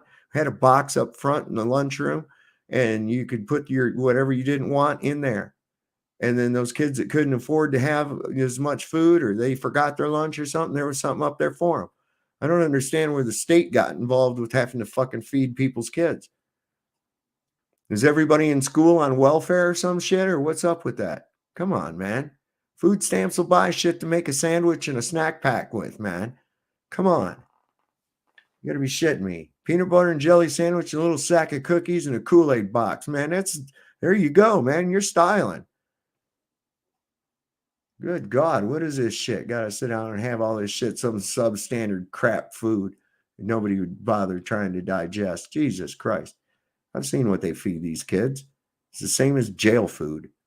Ain't no different at all. I don't know. It says the point is children and parents wouldn't even have to worry about any of that if moms were able to stay home and raise them if they want. Yeah, you know what? And here's an interesting thing too. Okay. Here's something you can actually teach your kid at home. This was a really cool thing that I learned how to do too. My mother showed me how to do it. You take your lunchbox, right? And you take 2 pieces of bread, right? And you make a fucking sandwich out of it. Right? You can put meat and cheese on there and some mayonnaise, or you could put some peanut butter and jelly or whatever the fuck, right? There you go. You take that and you put it in this really cool thing we call the sandwich bag. Most of you might know it as a weed bag, but the interesting thing is that the bag that your weed comes in actually will fit a sandwich, right? All right, so you take that and you put it in the lunchbox, right? And then you go over, usually there's a box of little fucking Debbie snacks or some kind of shit like that, and you put that in there. And maybe a little baggie of carrot sticks, something like that. Maybe a little tiny sack of potato chips. And of course, you know, the ever popular drink box. When I was a kid, we had a thermos. There's a thermos in your lunchbox. And then at lunchtime, they would fold these tables out in the gymnasium, and everybody went down there and they ate their fucking lunch. What the hell? I don't understand what this crazy shit is out. Who's this person right here? Wait a minute. You need to learn how to not be a twat waffle, Karen B's unkempt bush. You know what we're going to do? You need to think about yourself, really. Okay? You need to think about yourself. I'm going to put you in timeout for 5 minutes, and you can think about yourself, about why you are the way you are. Okay? Is that cool with you? I hope so. So there you go. You want to come back in? I'll give you a couple chances, but I think it's more fun because I know you're raging since you're timed out. You're raging right now. You're upset. Your little fingers are fucking itching. They're itching so that you can say something retarded, and you're not able to. And I know that it makes you angry, and I get schadenfreude from that. You know what that is? It's where I'm getting glee from your suffering because you're an evil little twat waffle. And I like to see you people rage within yourself, because the only person that hurts when you rage is you. Isn't that cool? So fuck you. You obviously had parents that gave a shit about me. I remember getting my ass beat for eating a hot dog out of the refrigerator. Yeah. Yeah, it is unfortunate. That is unfortunate. Still not a good reason to put the school into a fucking restaurant business. Take a look at what the budget for that shit is. Just take a look at what the budget for that shit is. You'll see. Then they want to cry about they don't have enough money. They never got enough money. And they don't teach them shit in the first fucking place. Trolls want attention. Why give them any? Oh, no, I'm not really giving them attention, Renee, because they're even angry at the fact that I like knowing that they're raging, that they're upset, that their little fingers are just itching. They can't wait for their 5 minutes to be up. They can't wait. They can't wait. Sitting there thinking of the most poetically obscene thing they can come up with so that when they come back on, they can just let it all loose, and then we'll just let them time out again for another 5 minutes. It's fun. Well, let me tell you something, Bearsworth. For all you fellas out there, you know, if you shave it down, there's a hidden inch in there. Okay? Just so you know. Just so you know. All right, folks. I'm going to end this stream. This has been a very, very strange live stream tonight. I don't know how I feel about. Yeah, I know. It's funny. It's funny. I don't know what they do. I don't really care. That's what's funny. All right, so I'm going to say good night, everybody. Y'all have a good night. I'll see y'all next time. Peace out. One love. Everybody good.